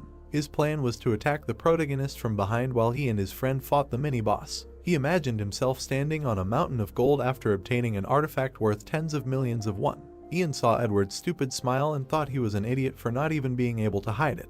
He turned to Rena and warned her that the boss would appear soon, and she asked what she should do. The protagonist pointed out the prison-like cage in front of her and explained that once someone entered, a 5-second countdown would begin until the boss appeared, after which all entrances and exits would be closed. He showed Rena something on his fingers and said that once he gave the signal, she should run towards the exit. Lou rushed forward as soon as he gave the order. He opened his mouth and scared the goblins away. Ian turned to Edward and asked if he could handle it if they sped up, and Edward replied that everything was fine. The villain grinned slyly and noticed that the protagonist really had no idea about anything, and decided that it would be even easier for him. The protagonist turned his head towards him and realized that everything was going according to plan. The group approached the cage. Edward explained to Ian and Rena, who were walking behind, that a priest and 2 berserkers would appear here, and then suggested that they begin. The protagonist turned to Lou and said that he would go first. The wolf stepped into the boss area, and his master began the countdown. The guy noticed that the grate was starting to lower. Rena approached him. The protagonist took her hand, seizing the moment. He jumped back with it in his hands, and the cage lowered. The exit was closed. The leader of the group rushed to the grate and exclaimed at Ian and his friend, not understanding what they were doing and why they did not go in. The protagonist grinned and said that he was not as stupid as Edward imagined him. He pointed his finger at the conspirator and stated that he knew from the start that they wanted to rob him and take the summoning artifact. The villain sweated and hesitantly asked Ian what he was talking about, trying to figure out how he knew. The protagonist waved the 3 of them through the bars and wished them luck, adding that he no longer had a reason to play along. Edward grabbed the bars of the cage and called the protagonist a dumbass, since he and his friend would not escape from here either. He stuck out his tongue and said that the path would not open until the boss or the players were defeated, and then stated that once they easily finished off the priest, which would not take long, they would kill the 2 of them. Ian picked up his staff and thanked the group leader for confessing everything. He opened his mouth and loudly ordered Lou to devour them. The wolf immediately attacked Luke, dealing a critical hit to him for 32% of his total health. The leader of the group turned around in panic, and Greta screamed, while the system reported that Luke would receive periodic bleeding damage for 10 seconds. Edward was furious at this dog. Ian, who had been watching this with satisfaction, cancelled the summoning. Monsters with red eyes emerged from the depths of the cave. The leader of the group turned to them and cursed. Goblins emerged from the fog. The protagonist threw up his hands, and the villain insulted him and promised that as soon as they defeated the boss and got out of here, the guy would die. Ian sat down on the ground and said that he would wait. Edward clutched the bars with his hands and cursed, and the monsters behind him growled, after which the system reported that the boss had appeared. The goblins on either side of the priest were armed with axes. The leader of the group held his sword forward and gave the order to his comrades to focus on the boss and postpone killing Ian for now. He summoned a shield and told the protagonist that he would come for him soon. The protagonist smiled and noticed that even Edward's phrases were like cliched villains. Rena turned to Ian and asked if everything would be okay. The protagonist turned his head to her and offered to help her if she was worried, but the girl did not understand what he meant. Edward clashed with enemies in hand-to-hand combat. Axe clashed with axe. Greta clashed with one monster in an intense fight. The group leader received a powerful blow to the shield. He frowned and made a slashing attack on the goblin. The priest raised his staff and read something in an incomprehensible language. Luke grabbed the spear and said that he would take care of it when Edward pointed out that they needed to kill the priest before he cast the spell. The spear appeared in the air. It pierced the priest's shoulder. The villain smirked and thought that it was an item from that bag. Suddenly, he heard someone use Barbarian Warrior's Blessing. The axe-wielding monsters were enveloped in an aura, and the system explained that due to the skill activation, the attack power of the vicious berserker goblins was increased by 35%. Edward turned around and saw Rena casting a spell. The girl raised her staff with a smile and cast an additional Blessing of the Wind, which increased the agility of the enemies by another 42%, while the guy was shocked by her actions and her decision to buff the monsters. The cook turned to Ian and asked if this was enough, and he offered to heal the goblins some more. Rena waved her staff, agreeing to do so. Edward and the others panicked and loudly asked to stop. They raised the white flag and the system reported the quest as failed. At night in the city, Ian, Rena, and Lou returned from the quest. The protagonist checked the system window and noticed that they had a lot of good things for the three losers. He turned his head to the girl and said that they could go to the auction house to sell the loot.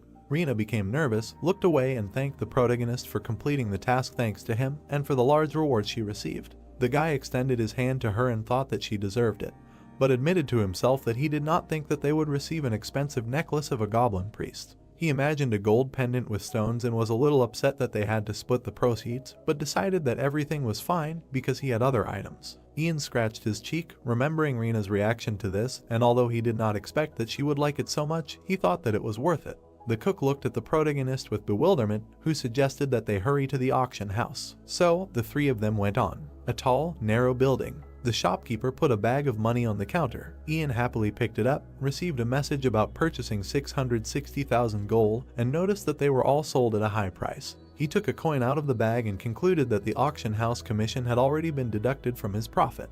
The guy looked down and thought about something. He took out an incomprehensible stone from his pocket, the kind that a group of player killers had dropped. The protagonist tossed it in his palms, felt that it was warm, and assumed that it was intended to be used as a hot compress in the winter, and although the description of the item was useless here, he really did not want to throw it away. Rena waved at Ian and announced that she had finished buying ingredients. The guy turned to her and offered to go finish the quest, and she agreed. The light was on in the guild building. John stood in front of the two of them, admitted that he was glad to see them and that he had heard a lot about them, and Ian was flattered, after which the system congratulated him on completing the quest, in which the protagonist had contributed the most and received an SS rating, as well as 56,700 gold and almost 2 million experience, which increased his level to 34. The protagonist glanced at the report in the system window and noticed that these were incredible numbers of experience and money. Rena winked and said that she had leveled up to 46, and Ian congratulated her. The guy turned to John, remembering that he had something to tell him. He took out a necklace with a round pendant and said that he had actually met a goblin priest behind the camp. Taking a closer look at the sparkling decoration,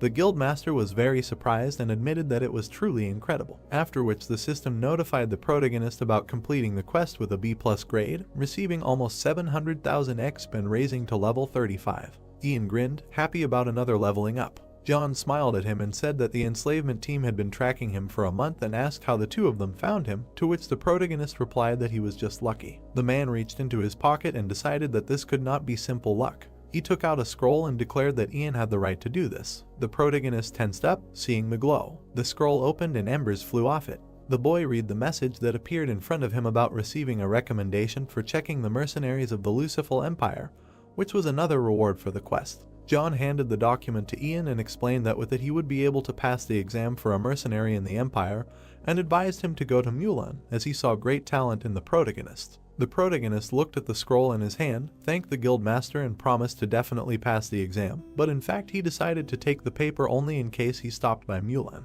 John gave the same scroll to Rena and asked her to continue fighting evil for the sake of peace in the kingdom of Lucifal. The girl took the document and asked Ian why she needed it, and he told him what the guild master explained to him, but the cook did not know what Mulan was. The guy turned to her and explained that there were actually 5 main continents in Kailan, but only 3 were currently accessible, the one they were currently on, in Kolinar and Malacca, which had been released recently. The girl imagined a throne room when Ian added that there were 2 major empires in Kolinar, one of which was the Empire of Lutzefel, and Mulan, named after the hero who founded the state, was its capital, and then said thank you for the information. The protagonist took a thoughtful pose and thought that he should have no reason to go there until level 50, and then Rena wanted to ask something else. She came closer to Ian and asked what the benefits of passing the mercenary exam were, and the guy answered that firstly, after successfully passing it, NPCs would be more willing to assign different quests, and secondly, new requests would start appearing in the mercenary guild every day. The protagonist raised a thumbs up and added that the mercenary's rank would depend on combat skills, and Rena noticed that this was quite useful. The girl turned to Ian and admitted that she was going to devote herself to cooking for some time, so she did not think she would need the scroll anytime soon. She confidently clenched her fists, thinking about the kitchen, and said that she would like to work on leveling up her skills. The protagonist smiled and concluded that cooking was a priority for Rena and thought that her culinary level was at the top of Kailan's. He remembered how the girl fed Lu meat and how much his stats improved from eating it.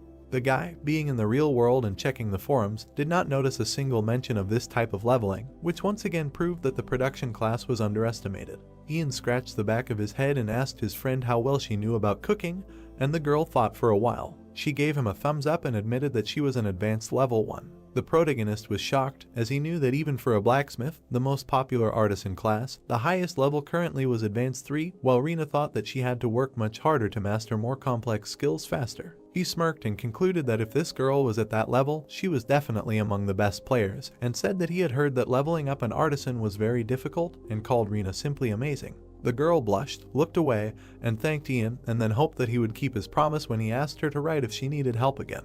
The protagonist scratched his temple, agreed, and was afraid that he had said something careless. He saw a system window with a friend request from Rena. The protagonist reached for the accept button without thinking, and the cook was grateful again. The girl's eyes sparkled and she handed Ian something. John felt awkward when she explained that she had prepared it while she was waiting for the guy. The protagonist opened the box and found an appetizing-looking dish inside, which he was happy to see and thought that Rena was definitely an angel. The girl smiled sweetly and hoped that Ian would not think that she had feelings for him. The guy closed the box and, still smiling, said that he had been waiting for this for a long time, but Rena replied that it was nothing compared to what he had done for her. The girl winked and said that she was leaving since she had played enough, and they said goodbye. Ian waved at her. He clicked on the system window and found out that there were about 5 hours left until bedtime, and since he had done a lot today, he decided that he could treat himself to dinner. The guy gently took the box with both hands and thought that he might even order himself some fried chicken. Clouds floated across the sky. Yan was racing towards Lu. He gritted his teeth and urged the wolf on.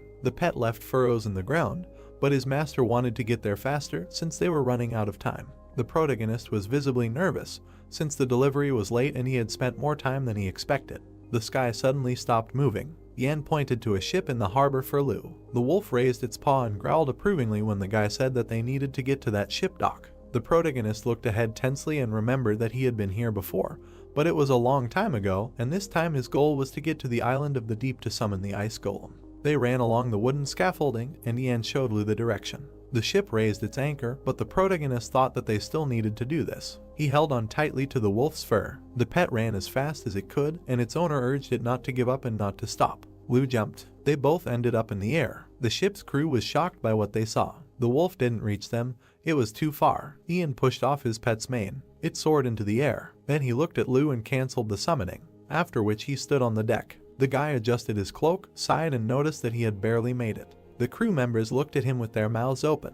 The protagonist turned away, and since he was embarrassed, he preferred to watch the wonderful weather. The ship moved further out to sea, and Ian thought that he would never get used to it, after which he was greeted. A mysterious figure from behind asked if he was a summoner. The protagonist turned around and saw a group of 4 people. He tensed up, confirmed, and clarified who was asking. The guy who asked the question smirked in response. Ian noticed that right now it was just him and this group on the ship. The 4 of them had an evil aura about them, and one of them said that they were just curious. The protagonist summoned his weapon, assuming that they were player killers. He flinched. The guys surrounded him and started asking him to summon that cute, big, cool wolf again so they could pet it, and they were also curious about its breed, and Ian realized that he had made the wrong conclusion. The protagonist put his weapon away and remembered the way these people were looking at him. The ship was moving forward. The protagonist put his finger to his chin and asked if they were going to a desert island. The guy with long hair, Haynes, pointed at his comrades, said that they were, and told him that these two were sorcerers and that they had come to help with a quest to obtain cold magic. He looked Ian in the eye and asked if he was going there on a quest too, and he answered in the affirmative. The mage put her hand on his shoulder and asked him to stop being so clingy when he asked if there was a summoner quest on the island. The blonde bowed and apologized for his behavior, but Ian assured him that everything was fine, after which Haynes admitted that he was very interested in the summoner class, and that he had a friend of this class named Lauren, who was leveling up quite quickly. The guy held out his hand, holding a cube with a summoning egg in it, and explained that Lauren told him that she had recently found one, so he was wondering if Ian had heard of it. The protagonist became more serious and asked what it was. Haynes raised a finger, added that it had not hatched yet, and concluded that that was all he knew. The protagonist crossed his arms and thought about how golden rat snakes appeared in the level 20 hunting grounds, which meant that Lauren hadn't reached level 30 yet. He lowered his head, smiled slyly, and wished to see that egg, and guessed that he could get the boss egg. Ian touched his chin and decided that it sounded good, but he reminded himself that he had to be on guard. The ship cut through the waves. The water ahead was frozen. The shore was covered in ice. The protagonist and the wolf looked over the side. He looked ahead eagerly and noticed that they had already arrived at the desert island. The ship approached the land. It stopped on the shallows. The guys got out on land and immediately began to shiver, and Haynes admitted that this was his first time here, but this place seemed creepy to him. Not to mention that it was very cold, since the entire island was made of ice, and his companion agreed with him. Ian hugged himself and thought that he had been here before, but this place still impressed him. He sneezed and concluded that he should have dressed warmer. Haynes and the others waved to the protagonist and his furry friend and walked away from Ian, who wished them luck in their search. The guy put his hand on his hip and motioned for Lou to go ahead, and the pet supported him. There was a group of creatures under the hill. The protagonist walked to the edge of the ice floe. The wolf approached him, and he decided that it was a good place to hunt, filled with ice golems. They made a stop after Ian said it was time to get to work, but first they needed to prepare. The guy put his hand in the bag, looking for a snack from Rena. He pulled out something and asked Lou if he wanted to try it. The protagonist threw it into the air and the wolf obediently caught it with its teeth. The pet was covered in a strong aura, and the system explained that after he ate the meatball, his vitality increased by 100 and his agility by 20 for 40 minutes. Ian petted Lou and noticed the wolf's buff, which, as it turned out, not only increased vitality, but also lasted twice as long. He took out another ball and wondered if he should try it too. He covered his nose, feeling that it was raw meat, which smelled terrible. He remembered Rena saying that it was only for Lou, and understood why the girl said to give it to the wolf and that the treat would not suit him. The protagonist opened his box and exclaimed that this was his. He took a bite and admitted that it was very tasty. After eating it all, Ian fell on the ground and felt like he was in heaven, and the system explained that it was a tender premium steak and that the protagonist's vitality increased by 500 and defense by 30 for 1 hour. The protagonist read the notification and noticed that the effects of this food were better than meatballs, but he expected nothing less from Rena's cooking, after which the guy suddenly received a system message that he had eaten food cooked according to modern standards for the first time, due to which all his stats increased by 3. Ian frowned and opened the system window to check it. He also opened the status window to his left. The protagonist looked at his photo and the list of stats, and noticed that all of them actually increased by 3, even the class ones. He tensed up and calculated that if 7 of his stats were increased by 3, then, therefore, in total he was able to get 21 points, which is equal to a 4-fold increase in level. Ian gave a thumbs up and decided that Rena was really amazing. He smiled predatory and thought that he should bring her a grill so that she could cook him something else. The guy walked forward with Lou, intending to beat these living icicles. At the fountain in Trombone in the Lucifel Empire, 3 people were transported here. They were Edward and his companions, who were immediately discussed by passersby who knew that equipment and items are lost upon death, and assumed that these 3 had failed the quest. They opened their inventories and began to curse because Luke lost his very expensive lizard armor, and Greta lost her Halio necklace, which increased her attack range. The leader of the group was annoyed and cried when he saw that he had nothing left because he did not have time to remove his equipment.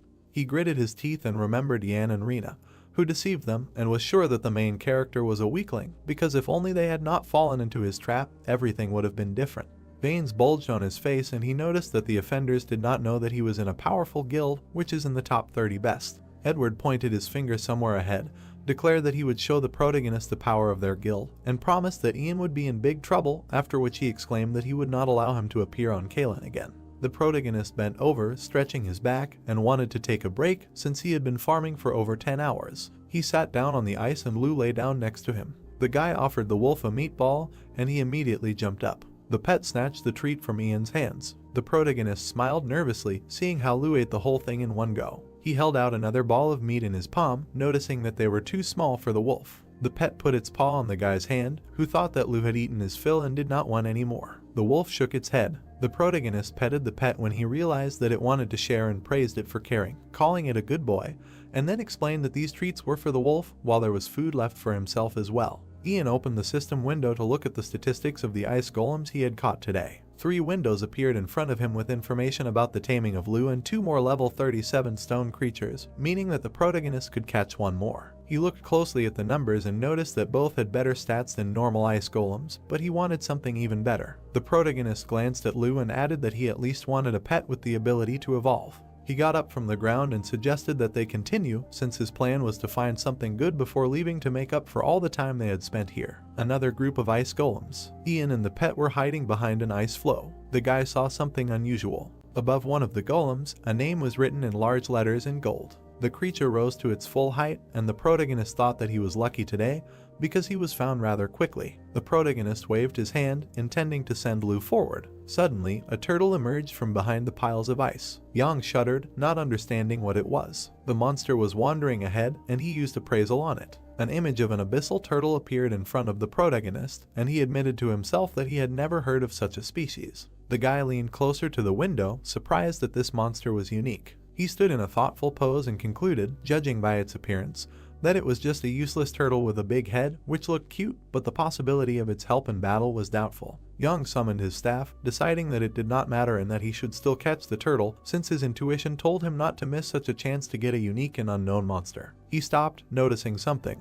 The guy took a step, came closer to the turtle and realized that it could die with 1 hit, after which he wondered if its huge head could fit into the shell. He flashed his staff and decided to check. The protagonist hit the monster on the shell. The monster tensed up. Then it pulled all its limbs inside. Lou sniffed the shell in confusion. The guy also did not understand what was going on. Yang created a magic circle for capture, surprised that that was all. 2 red messages appeared in front of him stating that the monster could not be captured. The protagonist was shocked by the result, because this had never happened before. He took the staff with both hands, assuming that he needed to inflict damage, and after the action was done, the system reported that Yang removed 1 unit of health. Then the guy thought that this attack was too weak. The protagonist swung and hit a few more times, each time receiving the same notification. The boy wiped his chin, trying to figure out what was wrong, considering he swung quite hard, but still dealt 1 damage, and thought it was some kind of joke. He looked at Lou doubtfully and commanded him to bite the turtle. The wolf pounced on the prey. He sank his fangs into the shell, but still dealt 1 damage. The pet burst into tears, but Ian could not imagine what the monster's defense was. The protagonist sat down next to the monster and thought about what to do. He smiled when he had an idea. The boy took out a meatball, deciding to try to lure the monster with food, after which he began to call the turtle and warned that it would regret it if it did not come out for such a treat. The monster pulled its head out of its shell, and Ian noticed that it worked. The protagonist placed the meatball on the floor and told the turtle that it should come to him if it wanted to eat it. The monster slowly moved towards the guy, who was pleased with the result. It approached the meatball and prepared to bite it. The turtle got angry when Ian took the food away from it. It was annoyed, and the protagonist called it to come with him if it really wanted the treat. The guy, who was holding the meat with 2 fingers, promised the monster that if he came with him, he would be able to feed it something even more delicious than meatballs. Ian took out 3 more meatballs with his other hand. He twirled the treats in his palms and declared that he would give the turtle exactly that much once they made a contract. Then there was a flash of the creature being captured. The protagonist clenched his fist, happy that he finally did it, as the system congratulated him on catching the abyssal turtle. He opened the system window and admitted that it would be easier to charm a celebrity than a single turtle with a giant head. He saw something unexpected in the description. Yan smiled, because, as it turned out, this monster could evolve. The turtle's stats window contained information, in addition to numbers, about its innate skills water ruler, which allowed it to absorb all water-type attacks and heal proportionally to the damage received, and shell hide, which allowed it to hide in its shell and increase its defense by 5 times. Yang put his hand to his chin and admitted that he couldn't believe that he had managed to find such a monster here. He smiled more reservedly and remarked that it was incredible, after which he saw something else. The guy's eyes widened, noticing the very high defense, and at the same time the small numbers of the other stats as well as the shell hide ability. He put his hands on his hips and compared it to the defense of a level 100 monster, which explained why neither he nor Lu could damage it no matter how hard they tried. The protagonist looked down at the system window and decided to test the turtle's potential, but was immediately disappointed when he saw its minimal agility. He raised his hand and thought that the monster's potential was 0 and its intimacy was 10, which was somehow wrong. Ian turned his head and supposed that he should trust the turtle's unique rank and that it could evolve. He looked ahead and thought that no one knew what this monster would be like after evolution. The protagonist raised his hand and performed the summoning. The turtle appeared from the magic circle. For some reason, its cheeks turned red, and the system suggested giving it a name since it was the first time it was summoned. Ian approached it and thought about the name. He assumed a strange pose and decided that from now on, the monster's name would be Ben. Ben got angry because he didn't like the name. The protagonist clenched his fists and was indignant that the turtle would act like that. He got angry at Ben in response and said that he liked the name and didn't care. The protagonist and the wolf stood on a hill. The guy frowned and shouted to Lu that it was time to hunt. The protagonist's pet targeted an ice golem with a golden inscription. The living pile of rocks slammed into the ground. The wolf opened its mouth and growled. Then it grabbed the enemy. The golem gritted its teeth. Lu jumped away from it as it turned. Yang smirked and praised the pet for its good work, then urged it to continue weakening the enemy. The golem's eyes glowed even more brightly, and the boy realized that something was wrong. Ice steam was coming out of the enemy's mouth. It raised its foot to step on Lu. The protagonist became worried and shouted at the wolf to dodge as he realized that the golem was trying to use the ice wave skill. The monster slammed the ground, giving it a strong momentum. Yang jumped up and shouted at the wolf to do the same. He glanced to the side and thought that the golem would be inactive for a while after using such a powerful ability. The boy had not yet put his feet down, but he already thought that he had a chance. He smiled. Then he jumped above the monster's head. The ice golem noticed him. The protagonist swung his staff. His opponent looked scared. Ian was ready to end it. He dealt a strong blow to the golem's head. After the attack, chunks of ice broke off from the monster. The protagonist landed, and his opponent's head was smoking. His and Lu's eyes glowed red as they rushed into a joint attack. The two of them struck. Ian smiled and attempted to capture it, which was successful. He fell to the ground, breathed a sigh of relief after such a successful capture, and complained that it was very difficult to find a pet he liked. A window appeared with a description of a level 38 ice golem with the innate abilities Ice Wave, which slows down enemies in the radius and deals relatively little damage to them, and Frozen Body, which increases the owner's stats by 30% but makes him vulnerable to fire attacks. Having looked at the description with a satisfied face, Ian noticed that the hidden potential of the monster was 75, which meant that the effort was worth it,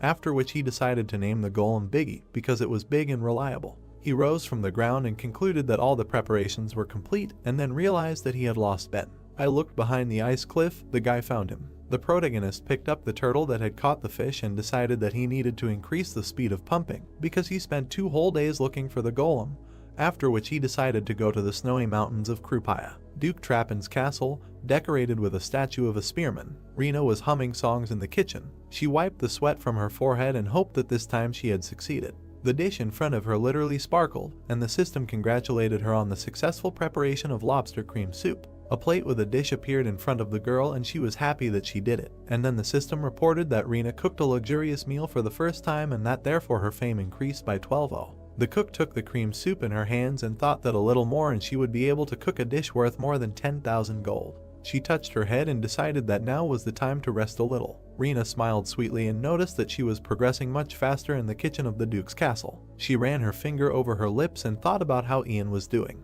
She was scared by the system window that appeared next to her. The girl wrote to the protagonist in the chat with a smile that she had cooked in the Duke's castle and had just finished, and he guessed that Rena meant Duke Trappin. The cook stood in front of the stove again, and then Ian, after thinking for a while, asked him to help her out. She tilted her head in bewilderment and was surprised that the protagonist needed help. The hero looked at the board and wrote that he was planning to run over to her place and eat something delicious. Rena looked at the message and replied that yes, of course, she had prepared a lot of things. The girl put her hand to her mouth and wrote that she was looking forward to their meeting. She looked away and thought that she was worried about the excess food. Lucky that Ian wrote to her, hoping they would meet soon. After a moment, she widened her eyes in delight and continued to think that it was not because she wanted to see him or anything.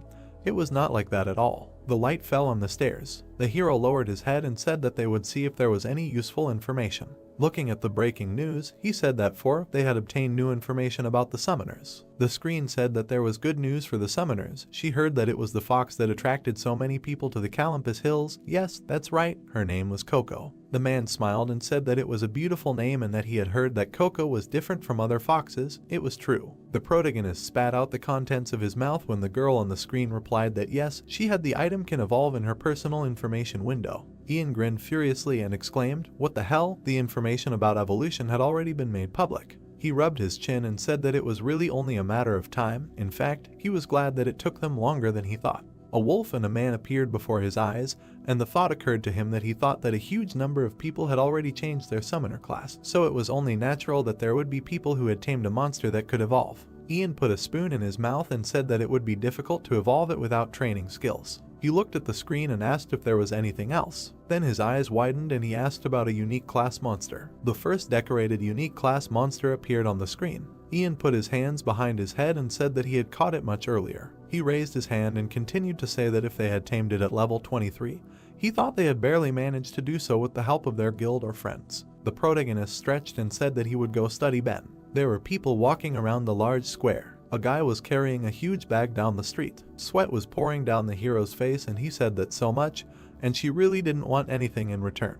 Rena smiled and replied that it was nothing compared to him helping her with her class quest, which resulted in her being able to get that necklace, so it was the least she could do for him. Looking at the inventory, Ian said that wow, some of these dishes look really good. The girl flew up to him. Ian said that thank you very much. He didn't even know how to thank her. Rena replied that then. She towered over him fiercely and asked if he could fulfill 2 of her requests. The protagonist narrowed his eyes and replied that of course, whatever she wanted. Rena said that okay, her first request. She picked up the paper and continued to say that if he planned to hunt in the northern region, could he collect these ingredients? Ian replied that yes, of course, he would try. The guys looked away and Rena said that then her second request. The girl smirked and the thought occurred to her that she seemed embarrassed to ask him about this. I wonder what kind of request this is. The guy thoughtfully continued the thought that he really hoped that this would not slow down his leveling.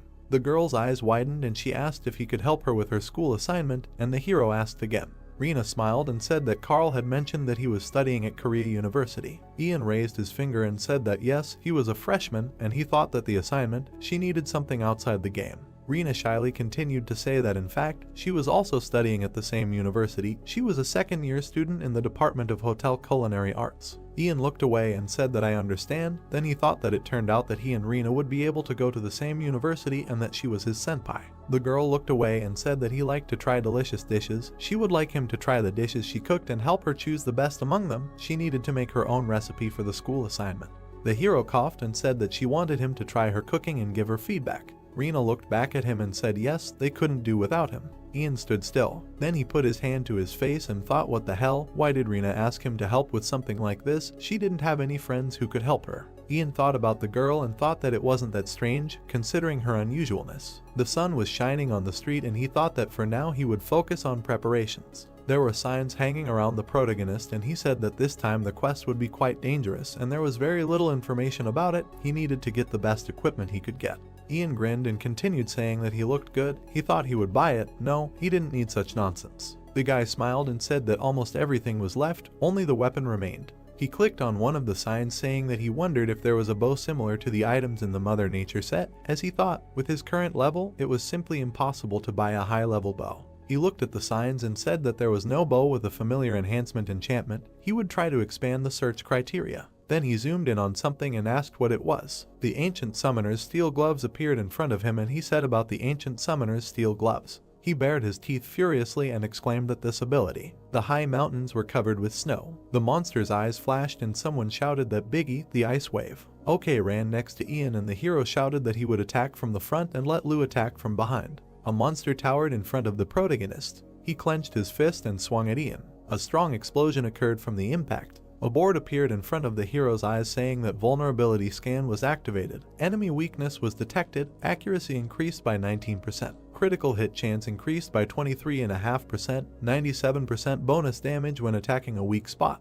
Ian made a fist and thought, okay, he trusts him. His item is worth 900,000 gold. The hero frowned and shouted that he needed to go. He jumped high and cast a vulnerability scan spell. Then he delivered a sharp blow to Biggie. A bright light poured out of the protagonist's glove. Clenching his fist, the protagonist thought that the game was worth the candle. He does not regret buying them at a premium price. Information about the gloves appeared. It was heard that he was especially interested in his innate ability. Looking to the side, the protagonist said that just a minute, can these gloves strengthen Ben? If this ability is activated, will it mean that he too? Ian hid in his shell. Gritting his teeth, he said that thank God it required a physical condition. Jokes aside, instead, he would try the new skills he had obtained after reaching level 30. The monster in front of him screamed loudly. Suddenly, the hero used spatial distortion. The troll struck Biggie. Moving to another point, the protagonist shouted that it was working. Looking straight ahead, he said that even such a powerful monster as Biggie received more than 1,000 damage with just one hit.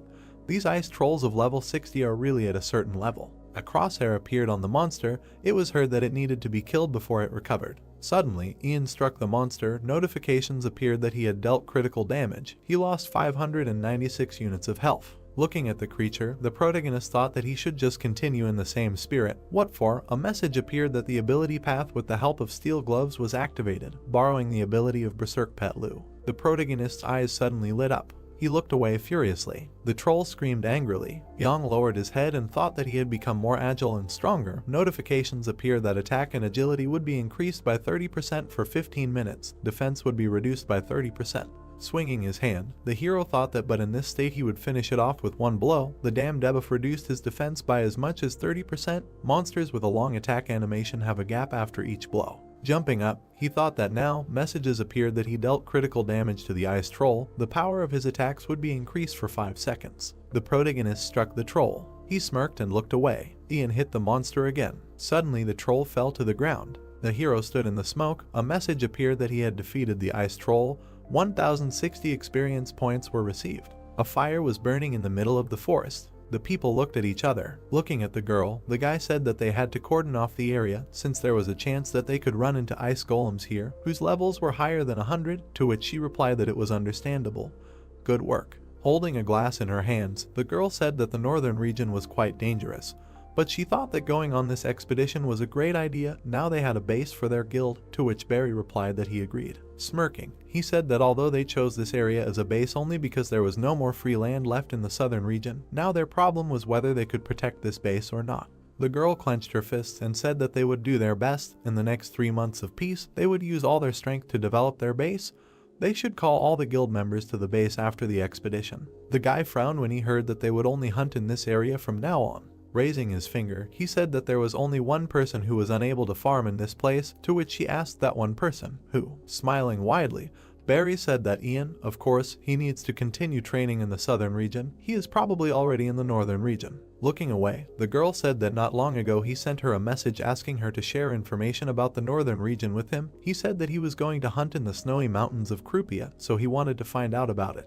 The guy looked at him in surprise and asked what was going on, what was his current level, to which he was told that she didn't know either, but it was better for them if he leveled up quickly. Barry looked away and wondered what the hell he was doing. He had no idea how he managed to do it. A view of snow-capped mountains opened up. The protagonist stretched out his hand to the side and said that they were leveling up for too long. Frowning, he added that now that the experience was divided between the four, the farming had really slowed down, although they had all finally passed level 40. The protagonist looked at the notification and said that they would see. I hope Biggie's potential reached 100 soon. He put his hands on his hips and added that what the hell, he had already reached 100. Why hadn't he evolved then? Wasn't the main condition 100 potential? Crossing his arms, Ian said that it definitely had to be at least one of the conditions. Maybe it needed something else besides potential, level, but Lou was only level 20 when he first evolved.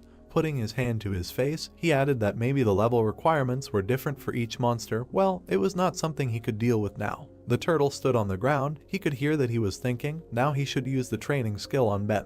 Gritting his teeth, the protagonist said that but where the hell did he go this time? A view of snowy mountains opened up. He could hear that if something happened to him, a system message would appear. Where is Ben? He would give him a meatball. Peeking out from behind the mountain, the protagonist said that there he was. Watching the pet, he asked what he was doing there. Looking at the notification, Ian asked what he was eating. A message appeared that the pet Ben would absorb the mandrake. His potential increased tenfold, all characteristics increased by 5. Picking up the pet, the hero asked what? The mandrake. He ate it. Kneeling down, he added that it was a rare medical material that increased all stats by 5. Smiling, the protagonist said that if he found something like that again, he He should definitely bring it to him. Okay, in return, he would give him a meatball. Looking at Ben, Ian asked what he was going to. Suddenly, he looked surprised. Looking at the entrance, the hero asked what. Gritting his teeth, the protagonist said what it was. The entrance appeared. A notification appeared that he was the first to find a hidden dungeon.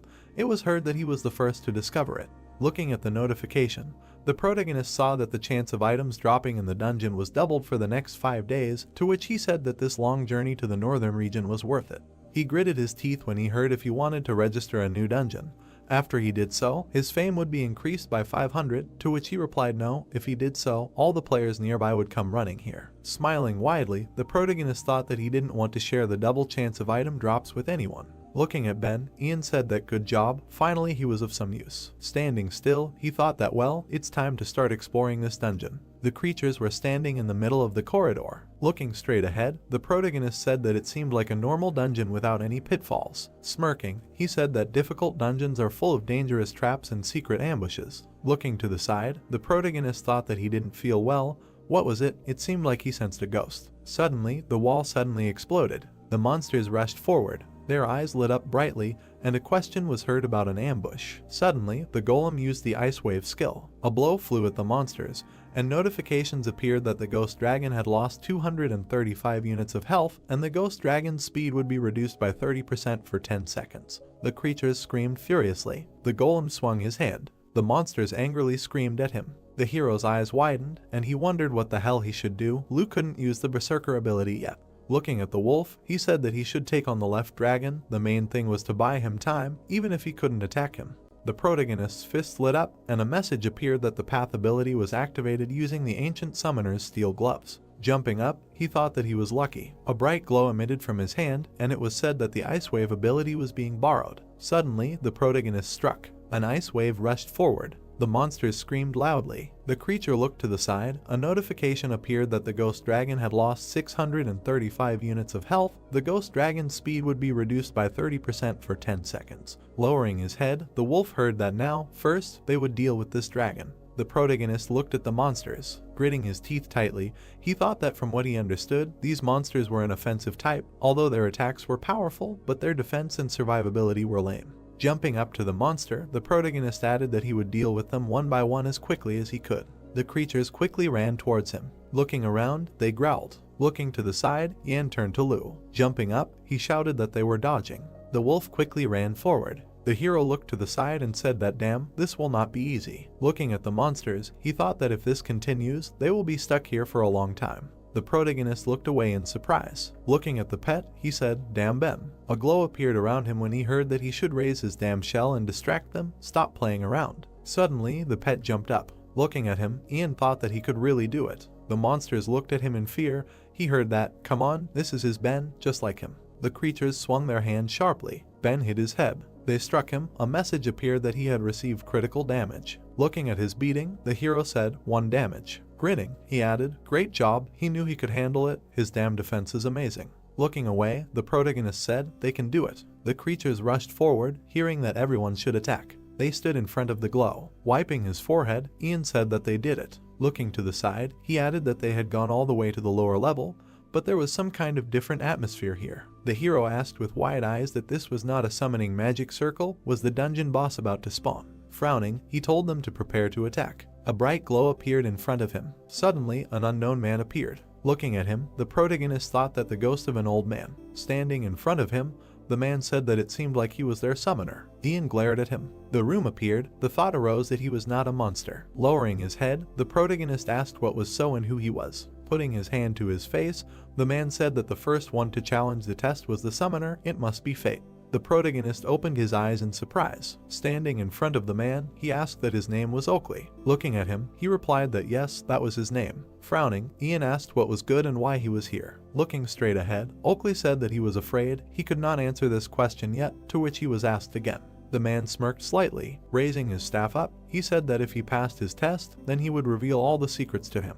The protagonist looked at him in surprise. He stretched his arms out to the sides. The protagonist gritted his teeth and asked what the. Holding the staff in his hands, the man shouted that he should listen to his call. Suddenly, blue rays appeared. Ian turned around in amazement. An explosion thundered behind them. Someone appeared from the smoke. The creature's tail appeared. He took a step forward. The dragon's head was visible among the smoke. With wide eyes, the hero asked what the chaos dragon. Raising his hands, he shouted loudly, to which the protagonist said that he was more than twice the size of the ghost dragons on the first floor. The dragon glared at him. He could hear that it was level 75, heroic level. It was mocking him on how he could defeat this monster. Crouching down, Ian thought that he would have to recall his pets if their health reached a critical state. Suddenly, the dragon attacked. A notification appeared that its body was groaning in fear of it. The hero gritted his teeth and thought that even if he died, he would take it with him. A message appeared that all stats would be reduced by 5% for 10 minutes. Pointing to the side, Oakley shouted for him to attack this man. The dragon breathed in flames and roared. Looking at it, the protagonist thought that seriously, this monster can use a fire-breathing technique. Turning his head, he shouted for them to run away. The dragon sharply breathed out flames. The flames spread throughout the room. Suddenly, an explosion erupted. Someone appeared among the flames. Yang was hiding behind his shell. Gritting his teeth, he said that it was close. He couldn't believe it. Even Ben with his insane defense had lost a third of his health. Looking straight ahead, the protagonist added that if he was the same type as those ghost dragons, his defense and vitality should be low. Dodging the attack, he shouted for an ice wave. Looking at the dragon, the protagonist shouted for Lu to use berserk and attack from the flank, and then thought that he would never give up until he reached his limit. Frowning, Yang used vulnerability search. Sliding on the ground, he wondered what was going on. The dragon looked away. Turning his head, the hero shouted for them to dodge. Biggie raised his hands. Suddenly, the dragon hit him with its tail. The pet's hand was cut off. A thought about him appeared. The golem looked at him in surprise. A message appeared that Biggie's pet had received a critical hit. The protagonist looked at him in amazement when he heard that he had lost 4,782 health points. Taking a step forward, he shouted, "What the hell? This is too much even for a level 70 boss." The golem lowered his head when he heard that he should go back. Ben jumped on Ian's shoulder. The dragon was attacking the wolf. His name was heard. Suddenly, Lu dealt a critical hit to him. A message appeared that the dragon had lost 1,776 health points. He would receive 355 damage per second due to the bleeding status for 10 seconds. Looking straight ahead, the protagonist thought, "Good, very good. He found this dragon's Achilles heel. Good job." The wolf looked at him in fury when he heard that he should continue attacking. Lu began to strike the dragon. The monster screamed in pain. He raised his head up. A blow flew at his tail. Suddenly, the dragon struck back. Taking a step forward, the protagonist shouted loudly that no. Frowning, he used spatial distortion. Suddenly, Ian jumped up. Ben raised his hands. The protagonist struck the monster. The dragon sharply swung its tail. Reflecting the blow, the protagonist wheezed. Looking at the notification, he saw that Ben had lost 118 units of health. Gritting his teeth, Ian thought that this damn dragon deals a critical hit every time it attacked, and yet Ben's defense was incredible.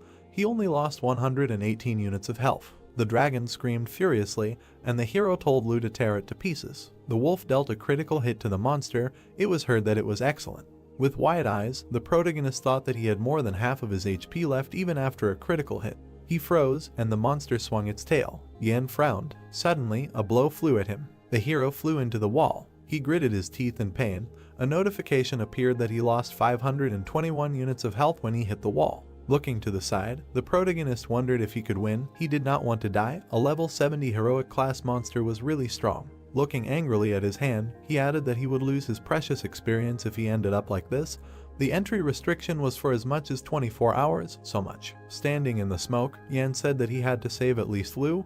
He could not lose him, no matter what. Looking to the side, he added that where was he? He needed to call him back quickly. The dragon grabbed the wolf. Lu began to run away from him. Stretching his hand forward, the hero addressed the pet. The wolf was striking the dragon. A notification appeared that the damage was increased by 36% due to the attack on the enemy's wounded area. The monster lost 3,269 units of health. Looking at the messages, the protagonist thought that the increased damage was due to the attack on the wounded area. Putting his hand to his face, he added that it meant that if you attack on the wounded area, additional damage will be dealt. How could he not know about this? He does not think that other players know about this. Yang gritted his teeth and thought that in any case, now is not the time to think. The wolf stopped abruptly. Taking a step forward, he exclaimed. Blows began to fly at the dragon. A thought arose that his name was flashing, which means he had less than half of his HP left. Looking straight ahead, the protagonist thought that this was his chance, or maybe not. On the contrary, this means that after all this he managed to destroy only half of his HP. The dragon opened its mouth. A thought arose that a fucking monster. Looking away, the protagonist thought that he should soberly assess the situation, whether he could even gain the upper hand. Looking at Ben, he sighed. Ian turned around and spoke to Lu. The wolf began to disappear after the phrase that they were good, cancel the summoning. Gritting his teeth tightly, the hero said that he did not have time to restore stamina with first aid, so if he got tired when the battle dragged on, he would not be able to dodge the dragon's attacks any longer. He would not be able to win the battle relying only on Lu. Standing in front of the dragon, he added that he must minimize his losses. Suddenly, the monster screamed loudly. Taking Ben in his hand, the protagonist said, "That's right, let him come here." The monster stood on its hind legs and screamed. Squinting, Ian thought that the level loss and the 24-hour login restriction were the same. The dragon screamed loudly in front of him. Looking straight ahead, the man said that it was incredible. Raising his staff, he said that was enough. Suddenly the dragon began to disappear. The hero froze in amazement in front of it. Notifications appeared that he had cleared the Chaos Dungeon, received 133,769 experience. The level was increased to 69. With wide eyes, the protagonist wondered what was cleared. Putting a hand to his face, he added that it meant that he was not destined to defeat the Chaos Dragon in this dungeon. Sitting down on the floor, Ian asked what the hell. Walking up to him, Oakley said that it was incredible, truly incredible, he fought the Chaos Dragon so well. Looking at him, the protagonist asked what was so incredible, he lost. Standing in front of him, the man replied that no, to begin with, it was a summoning that was impossible to defeat. Congratulations, he passed the test, to which he thought, seriously, he was making a fool of him. Let him wait, the test. Pointing forward, the man asked what his name was. Sitting on the floor, the protagonist replied that it was Ian, to which he replied that he understood. Putting his hand forward, Oakley asked that he wanted to become his disciple. The path of a dragon tamer appeared. Looking at the message, Ian thought that it was a dragon tamer. Grinning, he added that they should wait. What kind of a hidden class is this? Putting his hand to his face, the hero thought that he never thought that he would ever be able to get something like this. Looking at him, the man asked what he thought. Did he want to become the successor of the legendary dragon tamer? Looking away, the protagonist thought that a dragon tamer sounded quite scary, but he wondered which was better, a master tamer or a dragon tamer. Lowering his head, he added that he easily unlocked the master tamer class at the beginning of the game. A dragon appeared behind him and Ian thought that unlocking the dragon tamer class was not an easy task anyway. Gritting his teeth, he said that it was fine, he wanted to change his class to a dragon tamer. Looking at him, Oakley said that it was great, the dragon tamer was a great class. He assured him that he would not regret this decision. Stretching his hand forward, he added that he blessed the birth of a new dragon tamer. The hero opened his eyes in surprise. Looking at his hand, the man said that this was impossible. What happened? With wide eyes, the protagonist asked what was going on. Notifications appeared that it was impossible to change the class to a lower one. He failed to change the class to a dragon tamer, to which he thought that he failed to change the class. Adjusting his glasses, Oakley said that I understand, he is already on the path of a tamer. Standing in front of the protagonist, he said that he knew he was not an ordinary tamer because of his blood red wolf familiar, but he did not think that he was a taming master, to which he thought that is, a taming master is actually a higher rank than a dragon tamer. Putting his hand to his face, the protagonist asked what his Lu was special, and then thought that he would try to gather as much information as possible, maybe he would learn something useful. Looking straight ahead, the man asked what Lu was, saying that it must be the name of his wolf. Putting his hand to his face, he said that his Lu was definitely a rare level blood red wolf, but its strength seemed to be higher than other specimens, but this was only possible if the tamer had an unusual approach. Ian froze, thinking that he was able to accurately determine his level and status. It was impressive, even for an NPC. He thought he was a legendary dragon tamer for a reason. Standing in front of the man, he asked what he could ask, why he was waiting for the challenger so much, to which Oakley replied that of course, he almost forgot about the most important thing. He was just distracted by the peculiarity of his class. Grinning, the hero asked what about the most important thing, and then thought that he knew it. There should be a reward for passing such a difficult test. Standing next to the man, he added that he almost left empty-handed because of this damned old man, to which the man replied that yes, he will go with him. The golem opened his eyes wide. The guy struck him. Gritting his teeth, he said that he did it. The guy smirked and said good job, so they have met the minimum requirements to enter the village, right? To which Barry replied yes, they have reached a territory value of 1,000 units, and he added that it was good, let's go. The guy smiled when he heard about the territory upgrade. The Lotus base was upgraded to Lotus Village. The leader of Lotus Village was automatically appointed as the guildmaster. He laughed and asked what the hell, said that he became the leader of the village. Barry frowned and said that this was the guild base upgrade they had been dreaming of. Looking to the side, he added that he wondered if Ian was okay. The view of the mountains opened up, a sigh was heard. The protagonist looked tiredly and said that 10 hours of sleep in 5 days made him want to sleep even in the game. His mind was foggy and his eyes were bleeding. Taking a step forward, he asked why he agreed to this. Gritting his teeth, the protagonist said that he was beginning to regret it. Standing on the cliff, he asked what the forced mission was. Looking at him, the man replied that it was true, those who passed the test could receive a reward along with a mission that could not be refused. Ian put his hand to his face when he heard that he wouldn't have a choice, to which he thought, damn, the risk is too great. If he loses or refuses the quest after accepting it, he will lose reputation units. Looking at the man, he asked what he thought. He can't tell him in advance what kind of quest it is, to which Oakley replied that he can't until he decides. Putting his hand to his face, the protagonist thought that he can't refuse. Smirking, he said that great, he will accept this quest. Looking straight, the man replied that he knew he would accept. A message appeared that he accepted Oakley's offer. It said about the traces of a forgotten ancient monster. He accepted this quest. Looking at the message, the protagonist thought that the difficulty is B, but he hasn't even reached level 50. Isn't that too much? Well, at least there is no time limit. Looking straight ahead, Young added that but if he can't form a party during the quest, does that mean he can't do anything in a party until he completes the quest? Maybe it's impossible to do alone now, but it will be possible after he levels up and becomes stronger. The man looked down. Handing over the crystal, he said let him take this, to which the hero asked what it was. A notification appeared that he had received the divine dragon's soul stone. Looking straight ahead, Oakley said that in truth, he was a summoner who lived 1,000 years ago. The man stood near the dragons. It was said that in his era, there were legendary monsters that no longer exist, such as his pet that he had been with for a long time, as well as his best friend, the battle dragon, 1,000 years ago.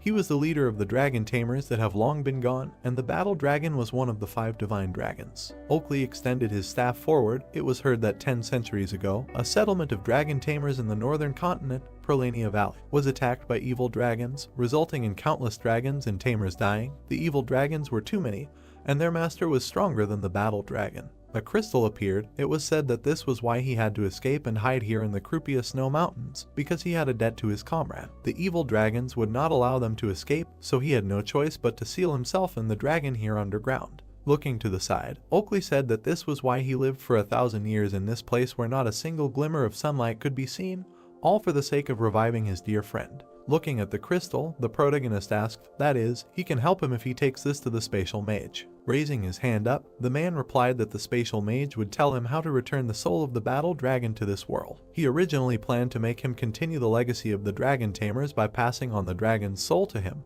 because then he would be able to leave this world without any regrets and he would become his faithful companion. Lowering his head, he added that however, he never imagined that there would be someone with a class higher than a dragon tamer.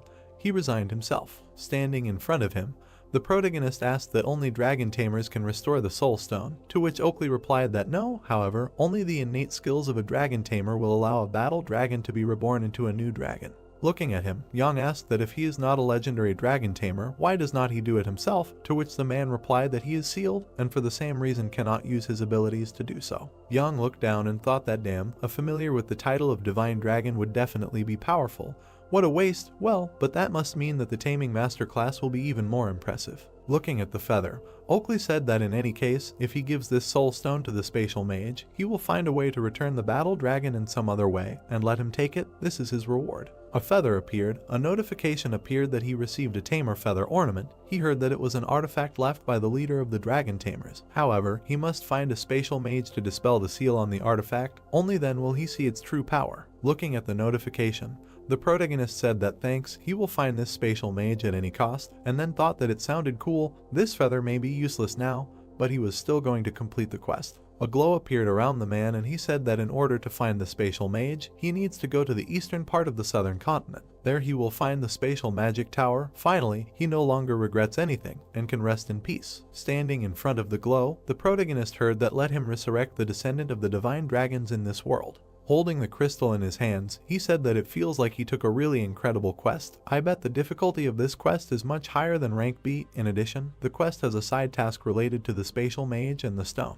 Holding the pen in his hands, Yan said that he was on fire. Looking at the message, he said that it was a sealed item, but perhaps he will check. The hero opened his eyes in surprise and asked what the hell, legendary class. Information about the item appeared, to which he thought that it was simply incredible. Frowning, the protagonist thought that the increase in stats alone was amazing, and it was tied to his account. He would have no analogs if this seal was removed. The stats were shown, and he thought that these parts about sealing were quite unpleasant. However, there was a catch. It might seem pointless to capture many monsters, but People were playing soccer, and he thought that if his familiar ran out of health during the battle, he could swap it out for another one, just like swapping players in sports. Monsters appeared behind the protagonist, and he thought that taming dragons was a tamer's dream. He would definitely tame a dragon someday in the future, so the lowered stat requirements were great news. Holding a pen in his hands, the protagonist thought that he would complete this quest no matter what. With his eyes wide open, he said that he had to be at least level 70 to complete a B-rank quest without a party, so he should work on his level now. Looking at the monsters, Yan said that but he hadn't slept for 5 days. Lu suddenly rushed forward. His eyes lit up and he exclaimed. The creatures were attacking the dragons. Suddenly, a devastating explosion occurred. A notification appeared that the level had increased. He had reached level 50. Looking away, the protagonist said that let them just look at them showing off. Good job. A message appeared that he had received the ability of summoning magic. He had received the ability of spirit magic. Sitting down on the ground, he said that he was so tired. He had reached level 50 before his dungeon pioneer buff had worn off. Looking at the notification, the protagonist said that everything that was theoretically possible was possible in practice, but what were the abilities of summoning magic and spirit magic for? Did they belong to the summoner class? Stretching, he said that well, he didn't think this was something he could handle right now. He needed to sleep urgently. Standing still, Ian heard that he was the first summoner to reach level 50. He had received a reward. The summoner's tower would be built. The contribution was increased by 5,000 points. Summoners of the Empire could now receive class-related quests in the tower, to which he said that he was the first to reach level 50. He felt that he had done something amazing. Looking at the notification, he saw that the summoner's profit quest had been activated, to which he asked what kind of quest it was. An Imperial quest appeared. Raising his eyebrows, the protagonist said that the Imperial quest was a special quest that would bring him great fame and rewards, as well as contribution points, and with high contribution points, he could get a noble title. Clenching his fist, he added that he knew that he was generously depriving the players who were advancing with rewards. Suddenly, the protagonist disappeared and said that he was too sleepy. As soon as he connected, he would immediately go to Mulan, so it was time to sleep. The view of the capital of the Empire of Lutzifel opened up. Suddenly the earth shook. A cry about an earthquake was heard. People looked at each other in surprise and asked again. A glowing sphere appeared in the air. It was heard what it was. Suddenly the building began to be built, and someone shouted that a new tower was being built, a tower for one of the new classes. What class was it? The tower was being completed. It was heard what it was. Players paid attention to the notification. It was said that a level 50 summoner appeared in the Empire. The summoner's tower will be built in Mulan. The tower fee has been increased. Empire summoners can now receive quests. People looked surprised and asked what the summoner's tower was. The first of all the new classes appeared, and the man said that they were kidding. The first to reach level 50. Who is this summoner? A view of the building opened up. The protagonist was lying on the bed. Leaving the room, he said that he had not slept like this for a long time. Food was standing on the table. It was heard that he would first have breakfast, at the same time, read the formulas. The laptop was next to the food. It was said that why are there so many new messages today? The forum appeared, and the protagonist asked what dozens of pages of messages overnight. Looking at the laptop, he added that the summoner's tower, it seems, everyone is impressed by his achievement. Grinning, he added that everyone is going crazy. Ian started eating and asked what it was. It sounded like he knew the identity of the level 50 summoner that they were all interested in, to which he asked where from. Closing his eyes, the protagonist said that usually such messages are clickbait, but pointing to the screen, he added that he just can't resist checking. Suddenly, the protagonist opened his eyes in surprise. Gritting his teeth, he said that it was him. Suddenly, Ian moved into the game. Angrily looking down, he said that he was angry. The hero furiously said that these damn idiots, fake, seriously, seeing the messages about him.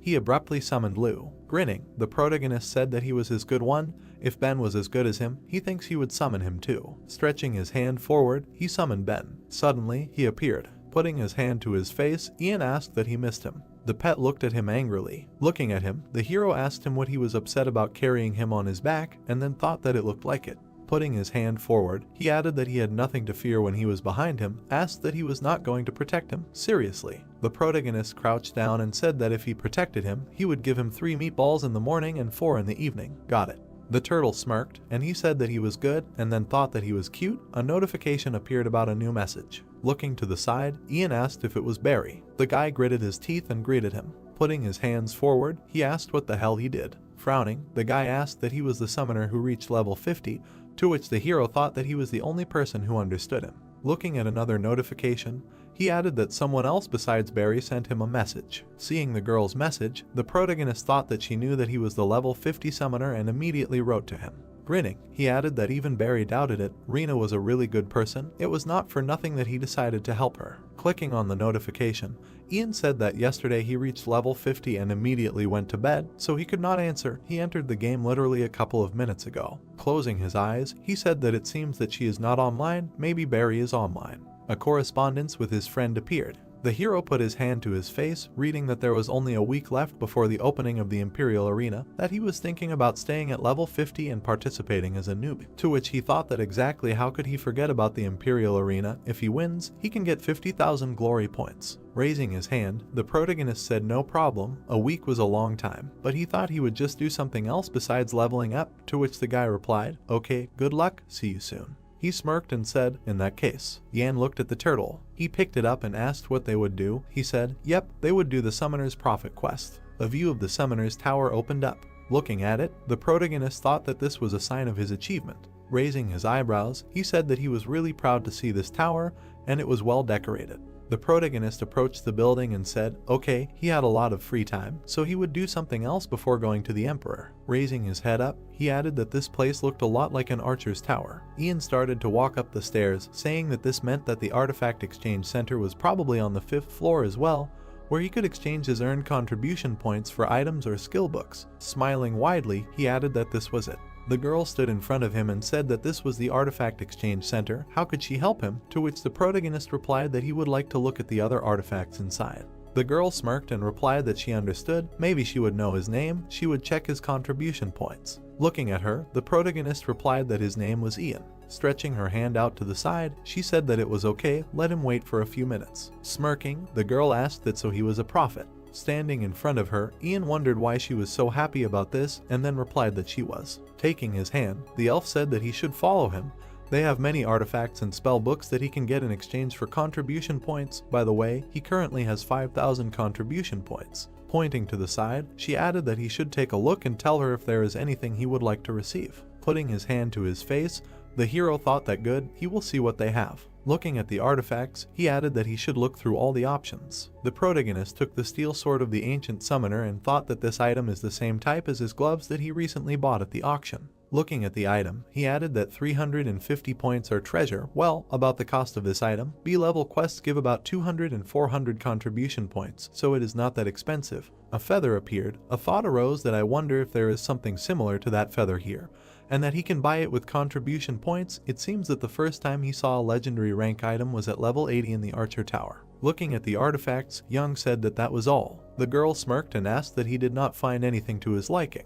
Putting his hand to his face, the hero answered that yes, nothing really interested him, and then thought that maybe he should not spend contribution points now and buy something worthwhile later. Taking a step forward, the girl asked that in that case, how about checking the skill books and spells in this room, to which he asked again. Lowering her head, she answered that yes, she is sure there is something here that will interest him. The elf smirked slightly. Looking to the side, the hero said that all right. A view of the top of Krupia opened up. The monster screamed furiously. Jack raised the knife up. Suddenly, it rushed forward. The guy swung the weapon. A blow flew at the monster. Its health began to drain. A message appeared that the ice troll's defense was lowered. Looking straight ahead, he asked if he was alive. An ice cliff appeared. Jack looked to the side and said that well, that can be fixed. He quickly ran behind the monster. Two blades appeared in his hands. The creature looked to the side in fear. The guy swung them sharply. A glow appeared around the blade. Jack struck the monster. Looking straight ahead, he said that is expected from a level 65 ice troll. Holding the weapon in his hands, he added that he thought it would take another half a day to reach level 50. Taking hold of the mask, the guy said that by the way, he was still level 49, and yet there was a new summoner user who reached level 50 a few days ago. Yes. He gritted his teeth and added that their classes were compatible. He couldn't wait to see him. Rushing forward, the guy said that there were 4 days left until the opening of the Imperial Arena.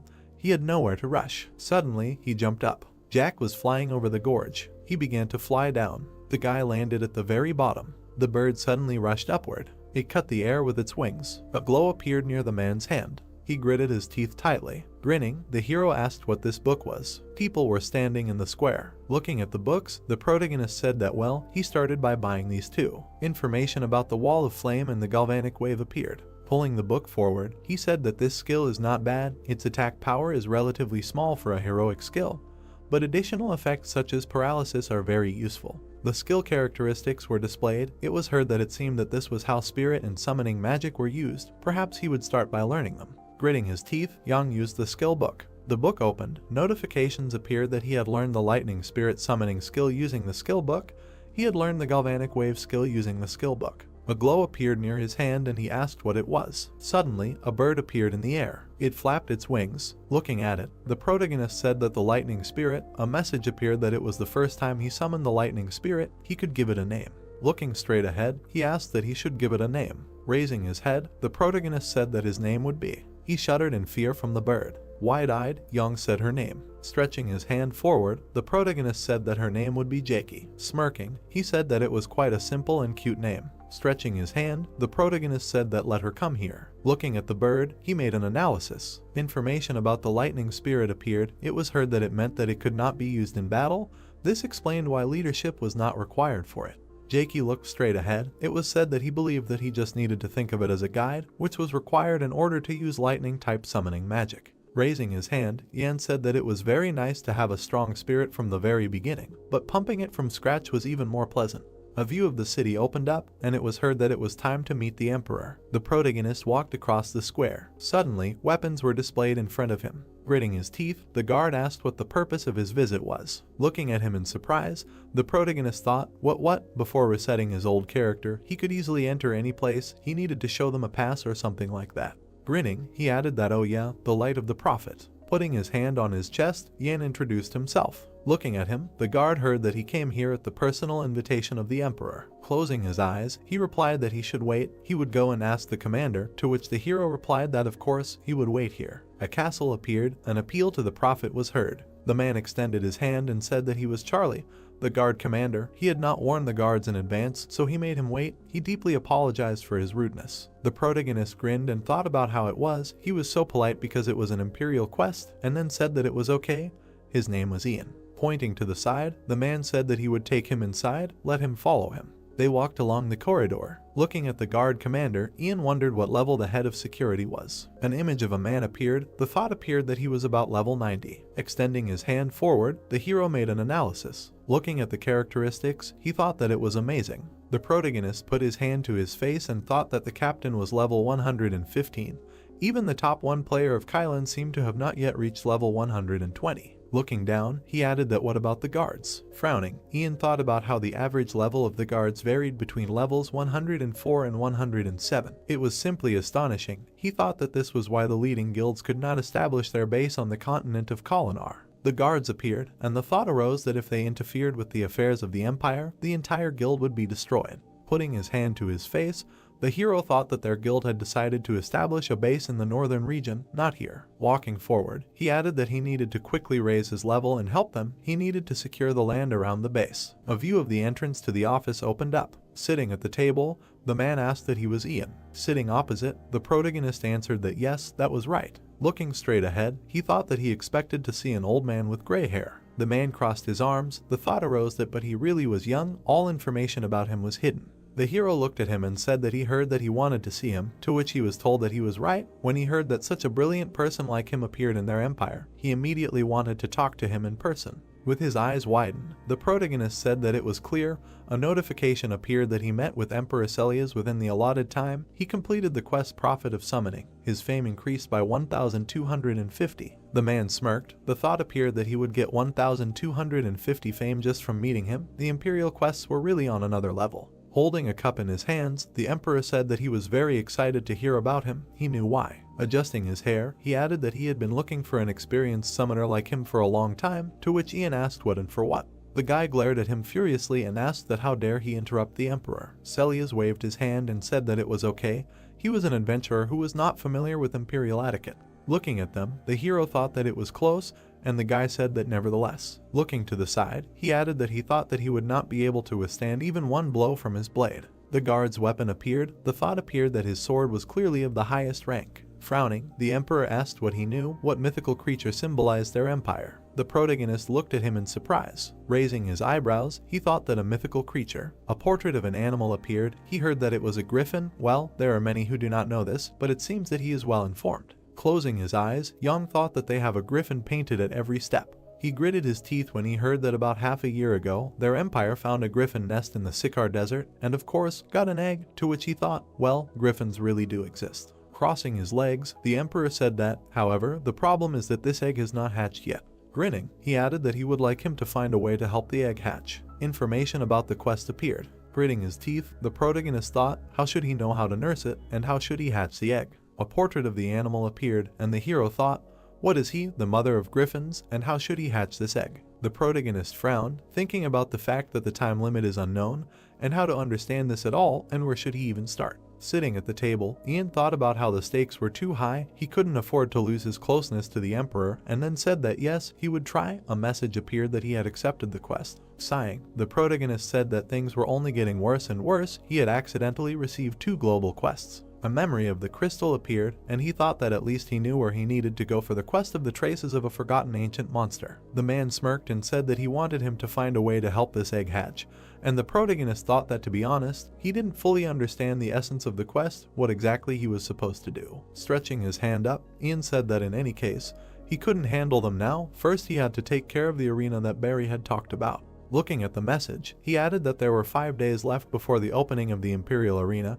He needed to increase his level of new skills, asked what location he should choose then. Grinning, the hero said that he would go to the ant lair. Looking to the side, he asked about the message. Clicking on the notification, the protagonist said that it was Rena. A correspondence with a girl appeared. A view of a coffee shop opened. Grinning, the girl said that she was sitting in a cafe near the school and was planning to discuss her task with a friend. Looking to the side, she added that she was wondering if he would have some free time later so that they could have lunch together. Grinning, Ian thought about lunch with Rena.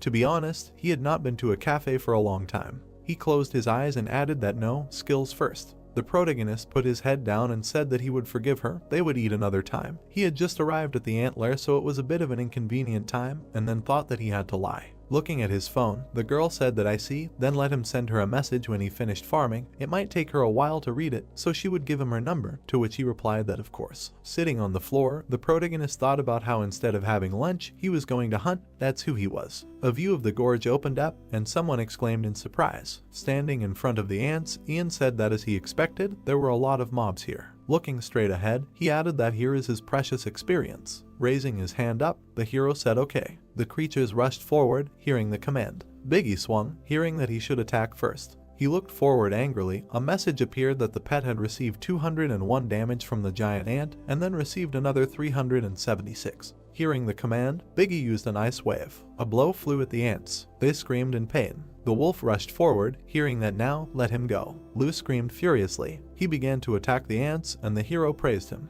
The protagonist looked at Ben. He frowned. The pet looked forward angrily, then he sighed. Suddenly, the turtle grew in size. Grinning, Ian said that now he didn't even need to tell him what to do. Good job. Stretching his hand forward, he added that it was time to try out the galvanic wave in battle. Putting his hands out to the sides, the protagonist used the galvanic wave, and then thought that he should just throw them at the ants. The protagonist waved his hands in front of the ant. The spheres with lightning hung in the air. Gritting his teeth, Ian asked what was wrong. Why were they flying so slowly? Standing in front of the ants, the hero asked what they could hit with such speed. The sphere flew past the ant. The creature, standing in front of the protagonist, asked that he really thought they would get hit by it. Looking at his hand, he said that he needed to wait a little bit first. Clenching his fist tightly, Ian added that there was no other choice. Rushing forward, the hero shouted that he would just make sure they hit. He ran towards the ant. The protagonist angrily gritted his teeth. Suddenly, he struck the monster. A notification appeared that the galvanic wave skill had dealt 1,179 damage to the giant ant. The ant's head was cut off. A thought arose that the paralysis had not worked. The probability was 15% right. Suddenly, Ian struck the monsters again. Looking at the notifications, he thought that yes, that's it, this skill is best for farming. Standing in front of the ants, the hero said that good, now the real grind will begin. He laughed and added that he loved this kind of farming. Looking at the message, the protagonist said that he finally got 99.9%. It took him a whole day, and he could have reached level 51 if he had killed a few more. Standing near the pets, he added that it was fine, they would be back, and then asked where Ben had gone. Stretching his hand forward, Ian asked what he was doing. Gritting his teeth, he shouted that he should wait. No, this. Ben was eating plants. The protagonist waved his hand and cancelled the summoning. The pet evaporated, and he sighed. Ian gritted his teeth tightly. Hearing that he had destroyed the giant ant egg, he had received 36 experience points and then received another 32 experience. A message appeared in front of the hero that his level had been increased to 51. Suddenly, he fell to his knees. Clutching his head, the protagonist shouted that no, he was level 51. Ian lowered his head down. The hero opened his eyes wide and said that he was too greedy. He should have stopped hunting at about 98%. He would bring him to his deathbed. Damn Ben. The protagonist put his hands on his hips and asked what he should do. Raising his hand, he added that well, he had worked hard, it was time for him to rest. Putting his hand to his face, Ian said that it seemed that he could only lower his level by committing suicide, that is, by killing himself. Closing his eyes, he added that he would hide all the items that could drop after death. The hero looked at the sword and said that this item was not particularly important to him, so he would use it. Lowering his head, he added that now he should stab himself. The protagonist pinched himself. He closed his eyes because of the pain. Notifications appeared that he had lost experience due to death. His level had been lowered to 50th. He would not be able to connect to the game for 24 hours. People were walking around the city. Looking away, Ian wondered what he should talk about alone with Rena. It would be extremely awkward. Looking at the girl, he added that she wanted to meet in the cafeteria, right? The girl looked away. The thought occurred to him that he didn't know that such a beauty was studying at their university. Walking towards her, the hero thought that she was a celebrity. She was too cute and beautiful. Standing in front of him, Rena asked that it was him, to which he replied that yes, and asked that she was Rena. She smirked and said that yes, it was her. He looked exactly like in the game. It seemed that he didn't customize his character at all when he created it. Looking at her, the protagonist said that yes, he was not one to care about appearance, and then thought that she looked much more beautiful than her character in Kylan. The girl closed her eyes and said that she tried to make a beautiful character, asked that that's why he didn't recognize her. Yes, he was disappointed, to which Ian thought that he thought, in real life she looks much more beautiful. He smiled broadly and asked if they could have lunch, said that he had not had breakfast this morning, so he was very hungry now. A cafe appeared, and it was heard that of course, she knew a place, they would go there, yes of course. The girl looked at the food very carefully. Flames flew out of the hero's mouth. They said goodbye to each other. A view of the balcony opened up. It was heard that he was tired. Gritting his teeth, the protagonist said that he had used up all his energy. Women really are very terrifying creatures. Grinning, he asked what and still, when would he have lunch with such a goddess again? Looking at the capsule, Ian said that he would return to the game. He still could not connect there. Grinning, he added that nevertheless. Looking to the side, the hero said that it was cool. The capsule was closed. A view of the stadium opened up. A loud scream was heard. The people shouted enthusiastically. It was said that hello to everyone, this is YTBC, a representative game broadcast in Korea. Pointing to himself, the guy said that it was nice to meet you, he is reporter Haynes, and the girl said that she is reporter Louise. Looking at the stadium, the reporters said that there are a lot of people today. Isn't it? Of course, the arena has become much hotter than a month ago. Although this is not even the top league, 3 new classes have been added. How does he think which class will demonstrate the strongest abilities? Looking to the side, the guy said that he thinks it will be the assassin class. It is a class that has much higher offensive power compared to the dark sorcerer and summoner classes. The protagonist looked at the stadium. It was heard that it looked like the first preliminary match was about to begin. People walked towards each other. It was heard that it was the assassin, a new class in the first match. His opponent was a warrior. Jack pulled his sword forward. It was said that it would be a beautiful sight. Do not look away. A notification appeared that the match would begin in 5 seconds. The protagonist lowered his head down. Frowning, he thought that the killer, I wonder how he will fight. People stood in front of each other. Loud shouts were heard for them to begin. The guy swung his sword and shouted. Jack froze, looking straight ahead. The warrior swung his sword at him. A bright beam appeared from the blow. The guy moved behind his back. The thought arose that the invisibility skill, he must be preparing for a surprise attack. Suddenly, Jack struck the warrior's back. Looking to the side, Ian thought that damn, he is good. The guy's eyes lit up, and he added that this killer caught his attention. Looking to the side, the warrior sighed. He frowned and thought that they were kidding. He lost almost half of his health. Holding the weapon in his hands, the guy added that he still couldn't just give up, let him die. The warrior swung his sword and shouted about the blast wave. Jack threw the blades at him sharply. The guy opened his eyes in surprise. The attacks were flying straight at him. He screamed loudly in pain. Jack took a step forward. People enthusiastically shouted about the victory. Notifications appeared that Jack won the match. He would get double points for winning this match.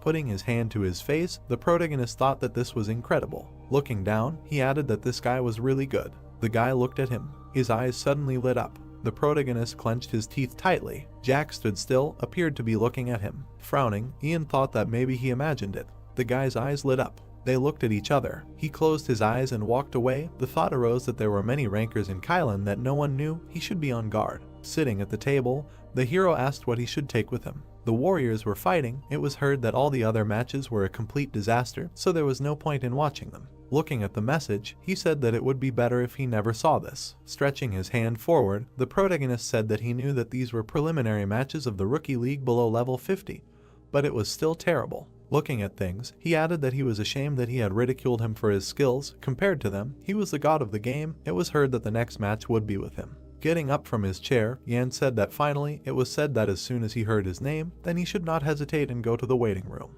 Pets appeared behind him. People were standing in the stadium. Enthusiastic cries were heard. The hero frowned, hearing about the greatest dark sorcerer. Jimenez grinned slightly. Looking straight ahead, the protagonist thought that Biggie would be his trump card. The sorcerer raised his hand. It was heard that he looked at him, no, at him. The girls smiled. It was heard that he would transfer them to the paradise of dark magic. Let him destroy this summoner. The guy put his hands out to the sides, hearing that he was the first place among dark sorcerers, to which Ian thought that the top one among dark sorcerers, he is the best summoner. Grinning, he added that if it was an assassin, he would have problems, but with a dark sorcerer, he just needs to be careful with skills like Bone Prison and AoE debuffs. Looking at Lu, the hero thought that in addition, their life points are lower than those of ordinary sorcerers and archers. He will act aggressively. Stretching his hand forward, the mage asked that he was Ian, said that he was glad to meet you. Frowning, the protagonist answered that he was, and then thought that this guy was too greasy. Shaking his hand, the guy said that it was nice to meet you.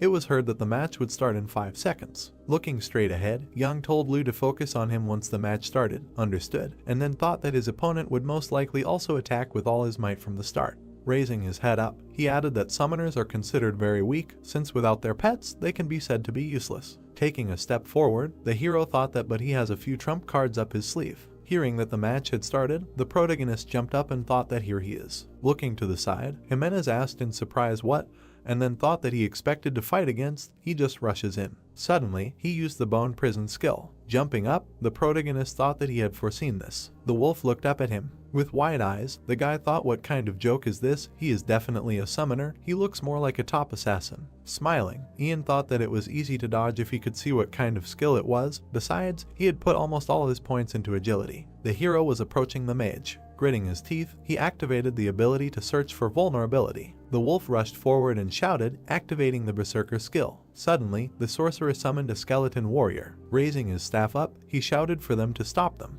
The skeletons looked straight ahead.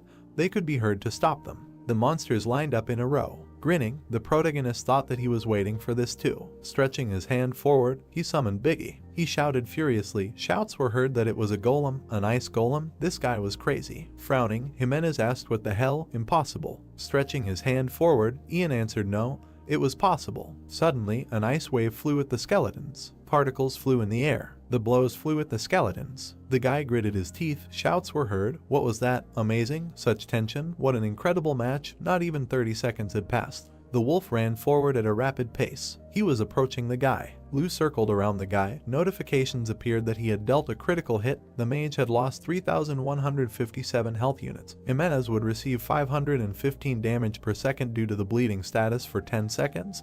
He had lost 2,576 health units. Stretching his hand forward, the guy thought, this fucking wolf, what the hell, how can it deal so much damage? And it is used by a summoner who is not higher than level 50. Running up to him, the protagonist shouted that he was too slow. Lightning appeared around his fist. He struck the guy. The protagonist stood still. People looked at him in surprise. A message appeared that the player Jimenez was eliminated from the match. As his health fell below 5%, the player Yan wins. Standing in the stadium, the protagonist heard shouts that this is incredible, awesome. The commentators froze in amazement. It was heard that it was incredible. It is hard to believe that summoners are so strong. Is it possible that this summoner got an incredible hidden class? Haynes smirked and said that this is an incredible fighting force, especially this giant wolf with a red mane. He killed the first in the ranking of Dark Sorcerers Jimenez in just 3 hits. Looking at the hero, he added that most likely he had a pet that specialized in agility, but it was still an incredible sight. Wiping the blood, the guy thought that damn, he was too self-confident because of his class. He even wore gloves like a complete noob in the game, so he thought that. Clenching his fist, he added that he couldn't believe he was eliminated in the first round of the qualifiers. Even though he was the #1 Dark Sorcerer in the game, he could have won if he hadn't been so careless. Looking at the hero, the mage wondered what he was thinking. Taking a step forward, the protagonist thought that if this dark sorcerer was the #1 in the game, he was disappointed. He was just terrible anyway. The pets followed him, and he added that no one should look down on summoners in Kylan now. Lou, Biggie, and Ben stood and watched. Around them they were saying that this electric skill was great, also asking where to catch a wolf like that. They drank coffee until a girl told the guy that the beginner league was at an unprecedented level. Haynes agreed with her. He started drinking and saying that the two guys developed their characters differently than the rest. Raising a thumbs up, he continued, because he thought he had seen this summoner and his wolf before. He opened his mouth and remembered that he had met him before. It was the guy he had met on the ghost ship when they were going on the wizard's quest. Louise smiled and said that it was incredible luck. The guy agreed with her. Taking her hand, he said that the next match would soon start and they needed to go. Jack grabbed his scarf with his finger. He looked at the screens with a serious face. His eyes widened and he smiled when he saw something on the screen. The guy showed a fist and said that they were now on level 64. Walking, he continued that if he won, he would get 100,000 glory as well as a full set of level 50 items for the summoner class, and when he finished, he would continue grinding. The audience shouted for Ian to show everyone. Behind the main character, there was a wolf. For the audience, Lou was cool and the turtle was cute. The girl stood with a bow in her hand. Her face was dissatisfied. The guy and Greta were standing not far from each other. For him, the girl seemed familiar. Raising his finger up, he remembered that she was on a quest with goblins and also wondered if she was above level 50. Pointing at the girl with his finger, he thought that she was above level 50 and how could she participate? The girl bared her teeth and called him a shameless bastard because he liked the Yahello's necklace. The Chief River spread his arms and said that he did not understand what she was talking about because he sold them at auction for a good price. Greta stood with a sword in her hand saying that she would make a stake out of it. The guy began to mock, saying that he was afraid. The spectators looked at them and said that they apparently had old quarrels and this would be interesting. Pointing at him with her finger, she said that his insolence would end because she knew his secret. He asked to surprise him. With a serious face, she began to say that the wolf was not actually a pet, but used a sealing artifact to control it. Ian with a calm face asked what she was talking about. Haynes was shocked because this could become a sensation. The girl said that his wolf was very strong for a level 50 summoner. They looked at them. The guy continued that with such a magical artifact it is easier to win in the league as a beginner. The girl said that even in this game the rich get richer and the poor poorer. Gritting her teeth because she believed all this time, she irritated him. The spectators were talking and the main one asked if they really believed her. Louise pointed her finger at him and asked him to stop talking because she would ignore his wolf and finish him off. Sighing, he said, "Damn you, the match started in 5 seconds. Looking at her, he said that he would finish her off in 30 seconds. Berserker and Ian ran at her. Louise started shooting at them because she had foreseen the actions. The arrow flew straight at them. He moved away so that the arrow would not hit him because he knew about this powerful skill. Running faster, the girl began to think that the damage was small, but he apparently thought that he would escape from the homing arrow. A shield appeared in her hands, which was hit by an arrow. Louise smiled because it was good. Broken arrows lay on the floor. The homing arrow hit Ben. Only 1 unit of damage was inflicted. The girl was shocked by the damage and she did not hit. What the hell, pet? The main character smiled and said that this was his turtle protection. He was already near her, then asked her what he was going to do. The girl muttered and turned away. Ian smiled with all his teeth and looked at her. Near Louise was a wolf and the main character. She stood with a bow. His fist lit up with a bright flame. Behind him was Lou. She screamed and was pierced in the chest. The building had many windows. At that moment they said that the main character had won. Raising his hand up, he thought that it would be great if all the opponents were weaklings like that. Ian stood next to his pets. He made it to the semi-finals. Looking at the screen, he said that all the previous matches were easy. He hoped that there would be a worthy opponent in the semi-finals. A magician came out of the corridor, holding a stick. A small child came out of the shadows, wearing a hat. He walked past the main character, realizing that appearances are deceiving.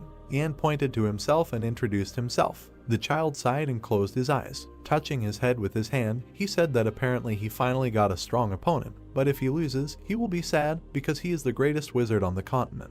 His eyes became big. He smiled from ear to ear. Speaking to himself, he said that he will put an end to sins. Ian turned his head away and did not understand what he was talking about because it was the syndrome of an 8th grader. They stood opposite each other. The guy thought that he was a dark sorcerer while referring to the fact that he is a summoner. The boy pointed to himself with his finger and said that his name is Michael, and the one who will soon be gone should not introduce himself. The protagonist scratched his head and wondered if he was beaten.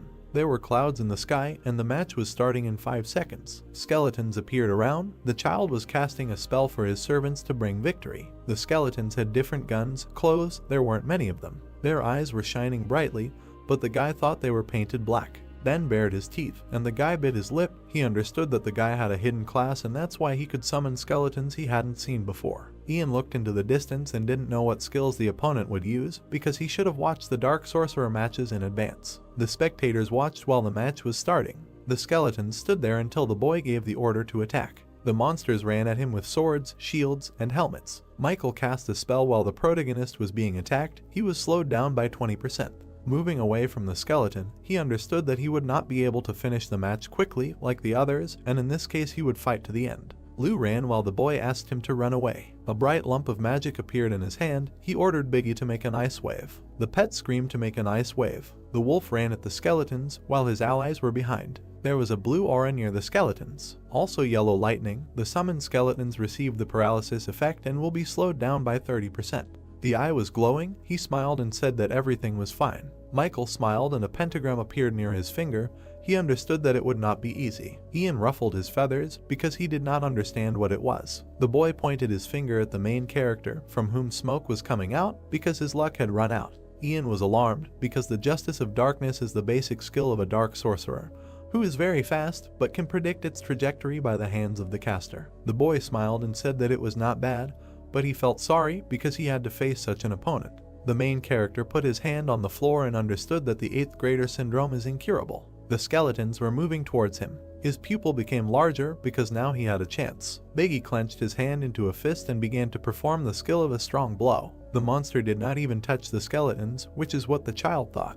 The boy grinned and asked if it was real. Lou was standing behind Biggie and this was a real attack. The wolf moved towards the skeletons. His eyes were bright, his mouth was slightly open. He killed all the skeletons he saw. Michael did not understand what was happening. The heads of the monsters broke with a crack. The child threw their heads away from himself. Sweat broke out on his face, but he predicted this too. Taking a wand in his hands, he began to repress the dead. The wolf ran. While delivering a critical hit, Michael received 2,272 damage. Smiling, he understood that he had gotten it. Lou began to scream while he paused, then the skill of repression of the dead worked, which returned 276 damage, and the wolf himself received 6,270 damage. The main character began to bare his teeth and look at the red screen, because the wolf's maximum health was less than 8,000. There was a red aura near Lou because he received more damage. The main character put out his hand where the screen appeared. He began to try to return the wolf, because at this rate he would die. Touching his hat, he understood that the pathetic wolf had great damage,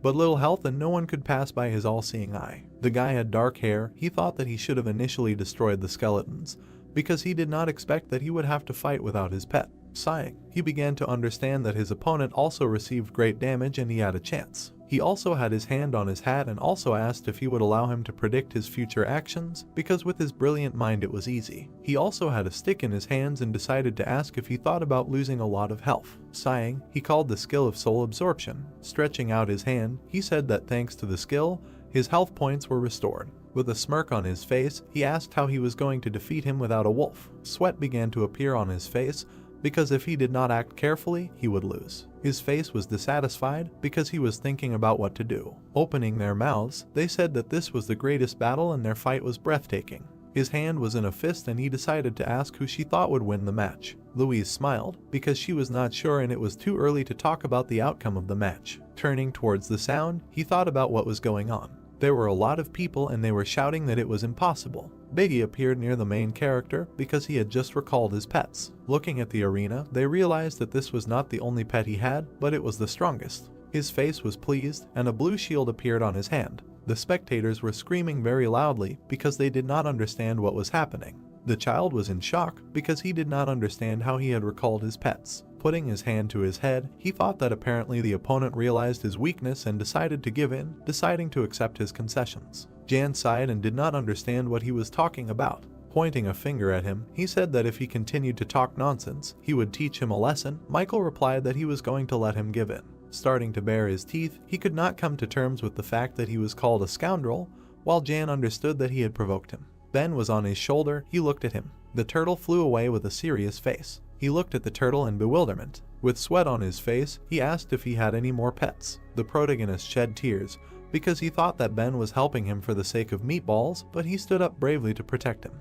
Putting his staff to the turtle, he decided to get rid of the turtle. The wand glowed with dark justice, then stood while there was an aura near him. The dark justice skill was applied to him. A barrier formed near the turtle. She had a serious face, and the guy was looking at her. Michael raised his staff and told his skeletons to go forward, then was near the opponents, and the child said that he would take care of her later. The turtle paid attention to the words because Michael decided to kill the bastard first. The skeletons ran at the protagonist because the child said so. For Ian, this was predictable. He began to dodge his opponents. The child, with a smirk on his face, asked what he wanted to achieve by running away from him. Ben's eyes lit up. 2 copies of the protagonist appeared near Michael. It was a spatial distortion. Looking back with a puzzled face, he saw him. Suddenly, Jan's hand was near his back. Michael dropped his staff and fell, screaming at such an event. Squinting his eyes on the ground, he said that he was fine. Jan stood next to him, looking with an evil smile. His hand was near the child's face while he was screaming. Giving him a flick, Michael began to cry. His mouth was open and his eyes were wide because he fell from the arena. The spectators screamed at the top of their lungs because Michael was eliminated according to the rules. Raising his hand, the man said that the summoner had won. The girl and the guy were delighted because it felt like he was just playing with him. His face was dissatisfied because Jan won even without the summoned wolf artifact. Turning his head, he thought that he was tired of the artifact topic. Michael cried on the ground, saying that it was his victory. The main character asked him not to cry because he looked even more pitiful. The child began to cry even more and asked to forget what happened. It was night. Some windows in the building were lit up. People were sitting at the computers. One of the girls leaned back in her chair. Sighing, she asked if it was the newbie league again. Closing one eye, she said that she had lost count, and why were they rushing to watch the league that hadn't ended yet? Agatha replied that the forums were going crazy. Putting her hand to her lips, she asked in bewilderment what was going on there. The main character had his pet standing next to him, as everyone had expected. Jack entered the arena. They called him the best killer. He beat his opponents, and to think that he had thought so high with the help of basic killer skills. The protagonist understood that it would be very difficult. His thoughts were disturbed because he was not greeted. Having extended his hands and introduced himself, he offered to put on a great show. Jack looked with a serious face because the final match of the Champions League would soon begin. The spectators shouted that these were the best killers. Having stretched, they were told that the match would begin in 5 seconds. Having looked at his opponent, he understood that this was not the best opponent for him. His hands turned blue. Also, if he did not find a way to cope with this invisibility skill, then he would not have a chance. There was a purple aura near the guy. He needed to strengthen his senses and dodge the first attacks with the help of reflexes. Ian's hand turned yellow, and the match began. He had to defeat him before he activated invisibility. His opponent was determined. Having extended a knife with his hand, he looked at him. They looked at each other until Ian understood why he did not use the invisibility skill. His pets were standing near the guy. While Jack was swinging his gun, he assumed that maybe he was saving it because of the long reload of the skill. He swung at the main character while he was looking at him with an uncomprehending face. A smile appeared on his face because, considering his caution, he probably considers him his equal. He ran at Ian while the same aura was near him. The wolf screamed while the guy screamed to disperse. Looking at Biggie, he told him to act now. He looked at him again and screamed again. An ice wave appeared near his pet. An ice storm was near the enemy. He was also standing with a dagger in his hands. His eyes became larger. There was still an ice aura nearby. In his hands was a dark purple aura. He used a shadow jump to bounce off the ice. Leaning slightly, he disappeared. Biggie was behind Jack. Sweat ran down his face because he realized that the enemy had a hidden class associated with shadows. Jakey and Lou were near Ian because that was not all. His hand turned yellow. His smile became wider. The wolf closed his eyes while the main character called him. Lou was worried, and this did not work. The spectators were screaming. It was heard even in the city. Putting his hand on the ground while the enemy was trying to approach, he understood that he could not dodge in the air. After all, any skill has a recharge time. Having dodged the attack, Ian did not understand how he did it. In his hands was still the same dagger. How suddenly, from the hand flew many daggers towards the main character. Looking at this, he began to understand that he must have been mistaken. A ball appeared in his hand because the enemy knew that this was not an obstacle. Jake's eyes lit up. He looked at Ian. The knives became shadowy. He was in shock. Shadows appeared near him, but he tried to defend himself with a serious face. Opening his mouth, he began to receive critical damage from the knives, eventually receiving 4,560 units of damage. The knives cut him while he was surprised by the damage. Jake looked at him with contempt. Opening his mouth, he wondered where such power came from. Lou opened his mouth and began to scream. Together, they advanced on the enemy. Transparent balls appeared near the wolf. Jake was near him, the balls were everywhere. Having started to fight, they were calm. At this time he received 1,795 units of damage. Jake was beaten while he screamed. At this moment he received damage and also slowed down by 30%. The main character still had a ball in his hands. He thought that losing was not in his repertoire. Clenching his hand into a fist, he began to rejoice that the paralysis worked. The guy with gray hair began to think. Ian had balls in both hands because he decided to use himself as bait so that Lou could hit. Moving towards him, he took damage, but the enemy would have received it many times over. Looking at him, he thought that killers have no more lives than dark sorcerers. Jake's face was in the shadows. Having struck him, he dodged. The guy looked puzzled because it was invisibility. The protagonist looked everywhere to understand where he was. Turning back, he understood everything. Jake was behind, the guy had sweat on his face. Starting to turn around, he decided to hit him with balls. Having hit him in the chest with his hand, he lost 1,217 units of health. Jake closed one eye because he was hit. In his hands was a dagger which he decided to pick up. He hit the protagonist with his hand. The dagger that was there gave critical damage to Ben, who lost 27 units of health. In front of the enemy was Ian, who was holding his pet and praising him. Having pushed him away, he swung his hand. Having missed, he was hit while Ben watched it in fear. Ian was hit, which caused him to receive critical damage and also bleeding. Opening the screen, he performed the first aid skill. His wounds began to heal, restoring 843 units of health. Jake looked at him because he was excellent at using his skills. Beads of sweat ran down his face because he had too little health to turn the fight in his favor. Having run, he decided not to give up. The eye was black and concentrated because he decided to put the maximum into the last attack. Squinting, he continued. Jake looked at him with a smile on his face. They were standing in front of each other, magic in their hands, a pet standing behind them. The wolf was also standing behind and watching. He decided to stomp his foot, running with all his might. Having run near the enemy, he struck. Suddenly, Jake was surprised, because behind him was a wolf. His eyes were glowing. Opening his mouth, he began to growl at the top of his lungs. Lou bit his shoulder, dealing critical damage. Jake looked at his wound while taking 630 damage per second.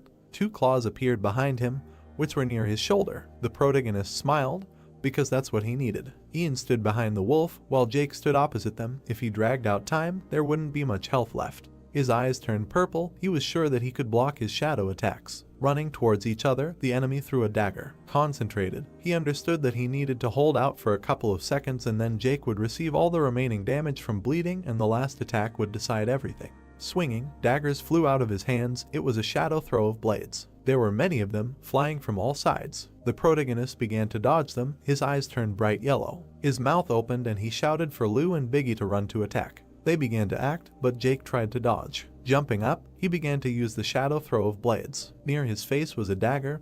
His hand glowed with a purple aura. The protagonist paused and did not understand what it was. Daggers were moving towards his feet. The guy was struck by the attack of the shadow throw of blades. He lost because his health fell below 5%. Taking hold of his head, he realized that he had finally reached it. Fireworks appeared above the building. People were shouting in victory. Raising their hands, they looked at the fireworks. Sighing, he began to think about why he lost. In front of him stood the winner, Jake. They decided to shake hands while the spectators praised the winner. Looking at the chests, he realized that he took second place. Sighing, he said that he fell into the trap of his opponent. Remembering the battle, he realized that he did not know him and should not have fought him head-on, because he counted on his pets. Looking at the screen, he realized that after a fight there is no waving fists, and decided to win next time. Continuing to look at the screens, he decided to see what he received. Smiling, he said, "Opening chests is always exciting." Waving his hand between the awards, he thought about which one to open first. Looking at them, he decided to open the chest with jewelry. He pressed the open button. He received a dazzling summoner ring, heroic by class. Smiling, he said that additional regeneration of spirit mana is very good. He remembered how magic appeared in his hand, because his spirit mana was not enough for the power surge. Putting his hand on the second chest, he decided to see what was there. In the chest was a dazzling summoner longbow. It also had a heroic class and when dealing critical damage to an enemy, it restored 3 units of spirit mana. Looking at the screen, he realized that the item was better than expected, but there was one problem. Fantasizing about what he would do with a bow, he realized that he would not be able to use the communication skill. He would lose the enhanced critical strike of the pet and the leadership buffs that the gloves give. Taking his chin, he began to think that the regeneration of spirit mana and the reduction in the recovery time of skills were very tempting. He scrolled through the screen, deciding to use the bow, but to leave the gloves in reserve. A bow appeared in his hands, and now if there was a big hunt, it would be easier to level up since the recharge time of skills was greatly reduced. Holding the bow in his hands, he decided to check what Lu was capable of. Smiling at him, they increased his training to an average level of 8 and the potential of 50. Near him was a dragon and a wolf because he understood that if he got a new strong pet, he would be able to train it well. He began to think what he had forgotten. Screaming, he remembered that there was an argument. He had to reach level 93 before the end of the holidays. The man and the boy were talking on the phone. He asked if he wanted to level up before the end of the semester, and if he won, he would give him the best grade in all subjects. Thinking about it, he realized that there was a month and 10 days left until the start of the semester. Counting on his fingers, he realized that there were 50 days left in total. Crying and screaming, he realized that he was finished. The sun was shining, they were fighting in the mountains. A wolf with red eyes was fighting a bear. Approaching him, he realized that he had reached level 62. Making a fist with his hands and smiling, he praised himself. Pulling himself up, he realized that he had done it quickly,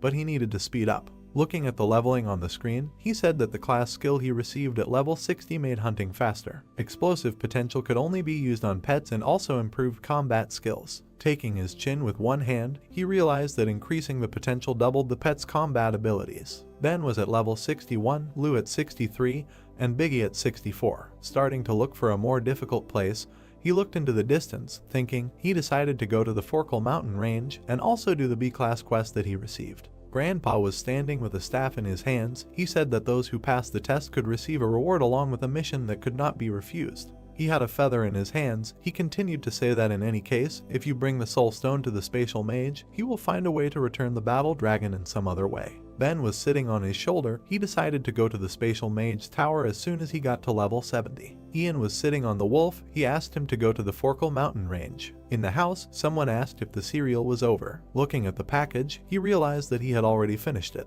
Taking the phone in his hands, he decided to order food. While ordering, I decided to look at the information about the monsters around the Forkle mountain range. There was fire in the dungeon. There was a lava witch. She attacked with constant fire damage in all directions and hit the area. She was all black. Her eyes were shining brightly with fire. The guy was surprised because her innate ability was an area attack. The guy was standing next to her because many of her parameters were unknown. There was a photo of her on the laptop because this was the skill of the Kingdom of Fire. His face became angry because he wanted her. Closing his eyes, he realized that she was rare. There was a smile on his face. Before that, he developed fighters of the normal class, so he wanted to capture a rare class and develop it. Putting his hands on each other, he thought how much time it would take. Looking at the laptop, he realized that if he grabbed her, the pumping speed would increase at least twice. Closing the laptop, he decided that this information was enough and he needed to eat and sit down in the game again. Scratching his head on the wolf, he realized that he had not been here for a long time, but spent a lot of time. Poking at the screen, he realized that the robber's lair was nearby. Looking at the mountains, he told himself that this was a good place to hunt and the monsters should be about level 68. They stood near the edge of the mountain, then asked Lu to go to another place. Jumping off the wolf, he began to look around because this gorge was wider than he remembered, but the plan had to work. In the mountains, he called Biggie. An ice pet appeared near him, whom he asked to move the boulders. Biggie took the stone, starting to move it in the other direction. The guy walked away from him and began to say that he was worried about not moving them and asked the pet to sit here. A little lower were the guards. He asked if the wolf saw them. The wolf barked, and Ian asked to sneak up on them and then wait for a signal. The wolf ran in their direction. The main character also ran, but in the other direction. He began to go down the mountain. Looking to the right, he decided to use arrows. Ian was going down the cliff. He thought seriously about using arrows this time. A bow appeared in his hand. His eyes were shining brightly. The protagonist and Lu walked down the cliff. He pulled the arrow onto the bowstring and noted that now that he had the bow in his hands, the power surge was applied to the arrows, and it also had a paralysis effect, which was very convenient. The guards were taken aback by what he saw. Yang took aim, thinking that he needed to hit them right now and not give them the opportunity to counterattack. After firing the arrow, the protagonist said that this was the perfect moment. The shot hit the guard in the head. Looking at the wounded warrior, Yang received messages that the mountain bandit sentry was receiving the paralysis effect. He was slowed down by 30% and received 50% more damage from electricity attacks.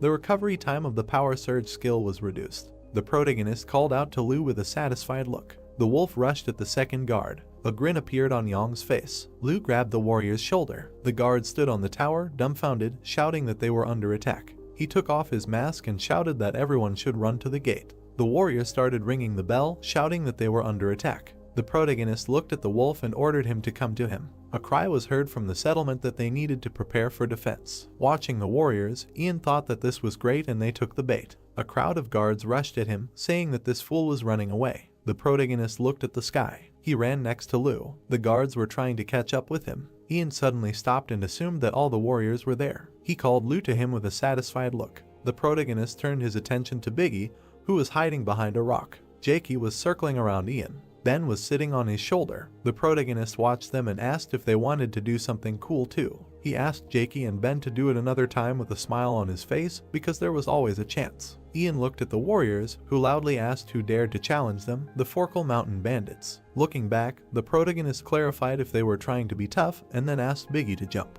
The golem jumped off the cliff. It was flying towards the bandits. Biggie's face was furious. Biggie dealt a powerful blow to the ground, which crushed all the warriors. Looking at the opponents who flew to the sides, Ian received a notification that the pet Biggie dealt more than 2,000 damage to the enemy Forkle Mountain Bandit, after which he noted that therefore it is necessary to think with your head. Grinning, the protagonist read that Biggie received about 3,000 damage due to falling from the cliff, after which he stated that this makes the ambush useless, but there is nothing to worry about. Biggie sent an ice wave at the enemies. The guards tried to escape from the powerful magic attack. The bandit was shocked. He cried out with a tearful look that the guys were idiots, because first they needed to kill the fat golem.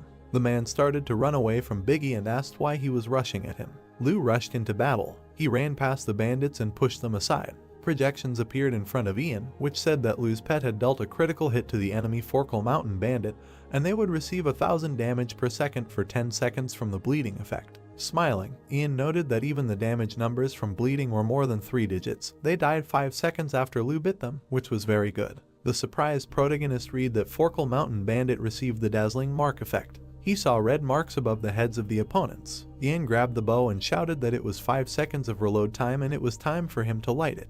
The dumbfounded warriors shouted that they needed to run. The protagonist asked with a serious expression if there had always been so few of them, noting that before it seemed to him that there were much more bandits there. The man stood in front of the bandit. He swung the axe. He cut the bandit down and asked if he knew who he was talking to. Looking at the man, the soldiers shouted that it was the chieftain. Looking at the muscular man, Ian wondered where this one was from and if these were bandit sorcerers, whose average level was 70. The chieftain's eyes were shining brightly. Frowning, the protagonist emphasized the fact that it was no wonder that everything was going too smoothly, but he was not going to run away from them. Ian stood in front of the man. He took the bow in his hand. Looking at the warrior, the protagonist shouted that he needed to deal with him first. The sorcerers behind the leader created magical barriers. The sorcerers used a joint spell. Streams of flame flew out from the magic circles. Biggie blocked the protagonist from the streams of fire. Looking at the shocked Biggie, Ian said that it was unlucky that these sorcerers wielded fire. Turning around, the protagonist asked if he should retreat because Biggie would not survive this. Looking at how the golem blocked the magical projectiles, Ian reasoned that there was no way out now. Biggie would die there. He would have to fight without him for almost a whole week. He needed to recall him before he died.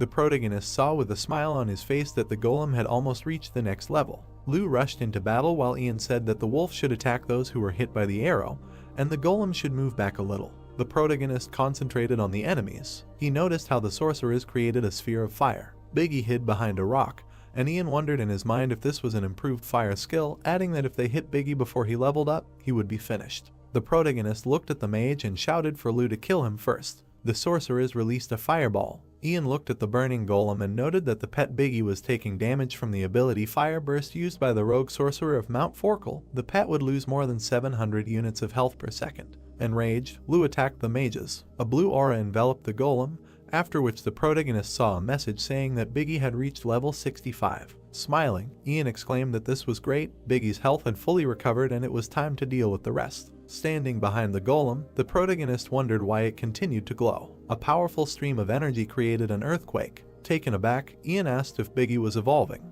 The monster's eyes were glowing brightly. A powerful explosion was heard. The golem's body began to transform. Biggie became even larger and armor appeared on his body, after which a message popped up that Ice Golem Biggie had evolved into Abyss Golem. The joyful protagonist exclaimed that this was something familiar, after which he asked if it meant that monsters from the Deep Island received the prefix Abyss, reaching a unique class, noting that Ben was also an Abyss Turtle. Ian began to cry with joy when he saw that Biggie had even improved his training skill, which was growing at a snail's pace. The enraged chieftain shouted loudly that they needed to attack, and the protagonist noted that they didn't even let him check the status window. Young suddenly frowned. The golem's fist began to glow brightly. It dealt a powerful blow. It killed the warriors in one blow. The protagonist was puzzled by this. Biggie concentrated streams of energy in his hand. The energy turned purple. Young, dumbfounded, examined the mana and asked what it was. A powerful surge of energy threw the warriors aside. The protagonist watched him and shouted that it was cool. His evolutionary form was much better than he expected, and then wondered if the abyss golem was really that strong. Yang, angry, shouted that it was time for them to finish. The night sky enveloped the canyon. The protagonist sat down on the ground and stated that he was tired, but still happy that Biggie had evolved.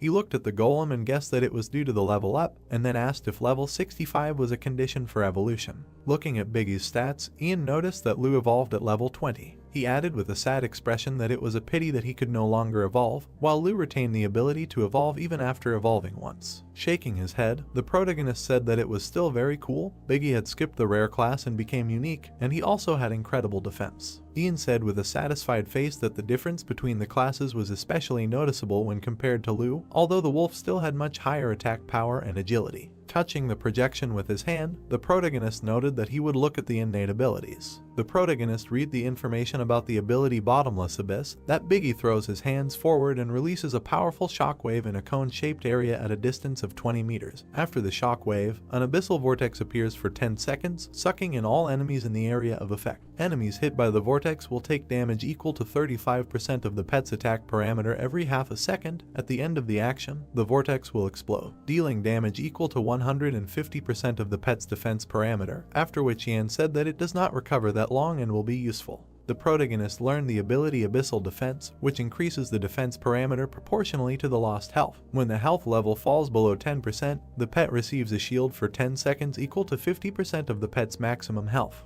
Yan seriously noted that this Abyssal Defense is also good. He shook the dust off his shoulder and said that he learned enough and rested. So, the protagonist smirked and asked why he didn't search the mountain bandit camp. The night sky enveloped the building. Rena was standing behind the kitchen stove. She was holding a pie in her hands and announced that it was ready. Standing in front of the table, she shouted that it was wonderful and the pies looked absolutely delicious. Holding her chin, Rena suggested that Ian had run out of meatballs and she would have to make them next time. She wondered with an embarrassed look what the protagonist was planning. A powerful explosion echoed through the mountainous area. Biggie was throwing boulders at the warriors. Ian and his pets were killing the guards who were screaming and asking for help. Sighing, the protagonist noted that he needed to rest and heal. In any case, he needed to find something. Ben approached him. Ian held a meatball to him. He asked with a satisfied look if Ben knew that this was his last meatball. He haughtily emphasized the fact that he would have to ask Rena to make something even tastier the next time they met. Touching the projection, Ian stated that the most important thing was to reach level 70. Barry wrote him a message asking how he was doing. They discussed in the correspondence that the protagonist was finishing unfinished quests. He preferably needed to reach level 93 before the start of school.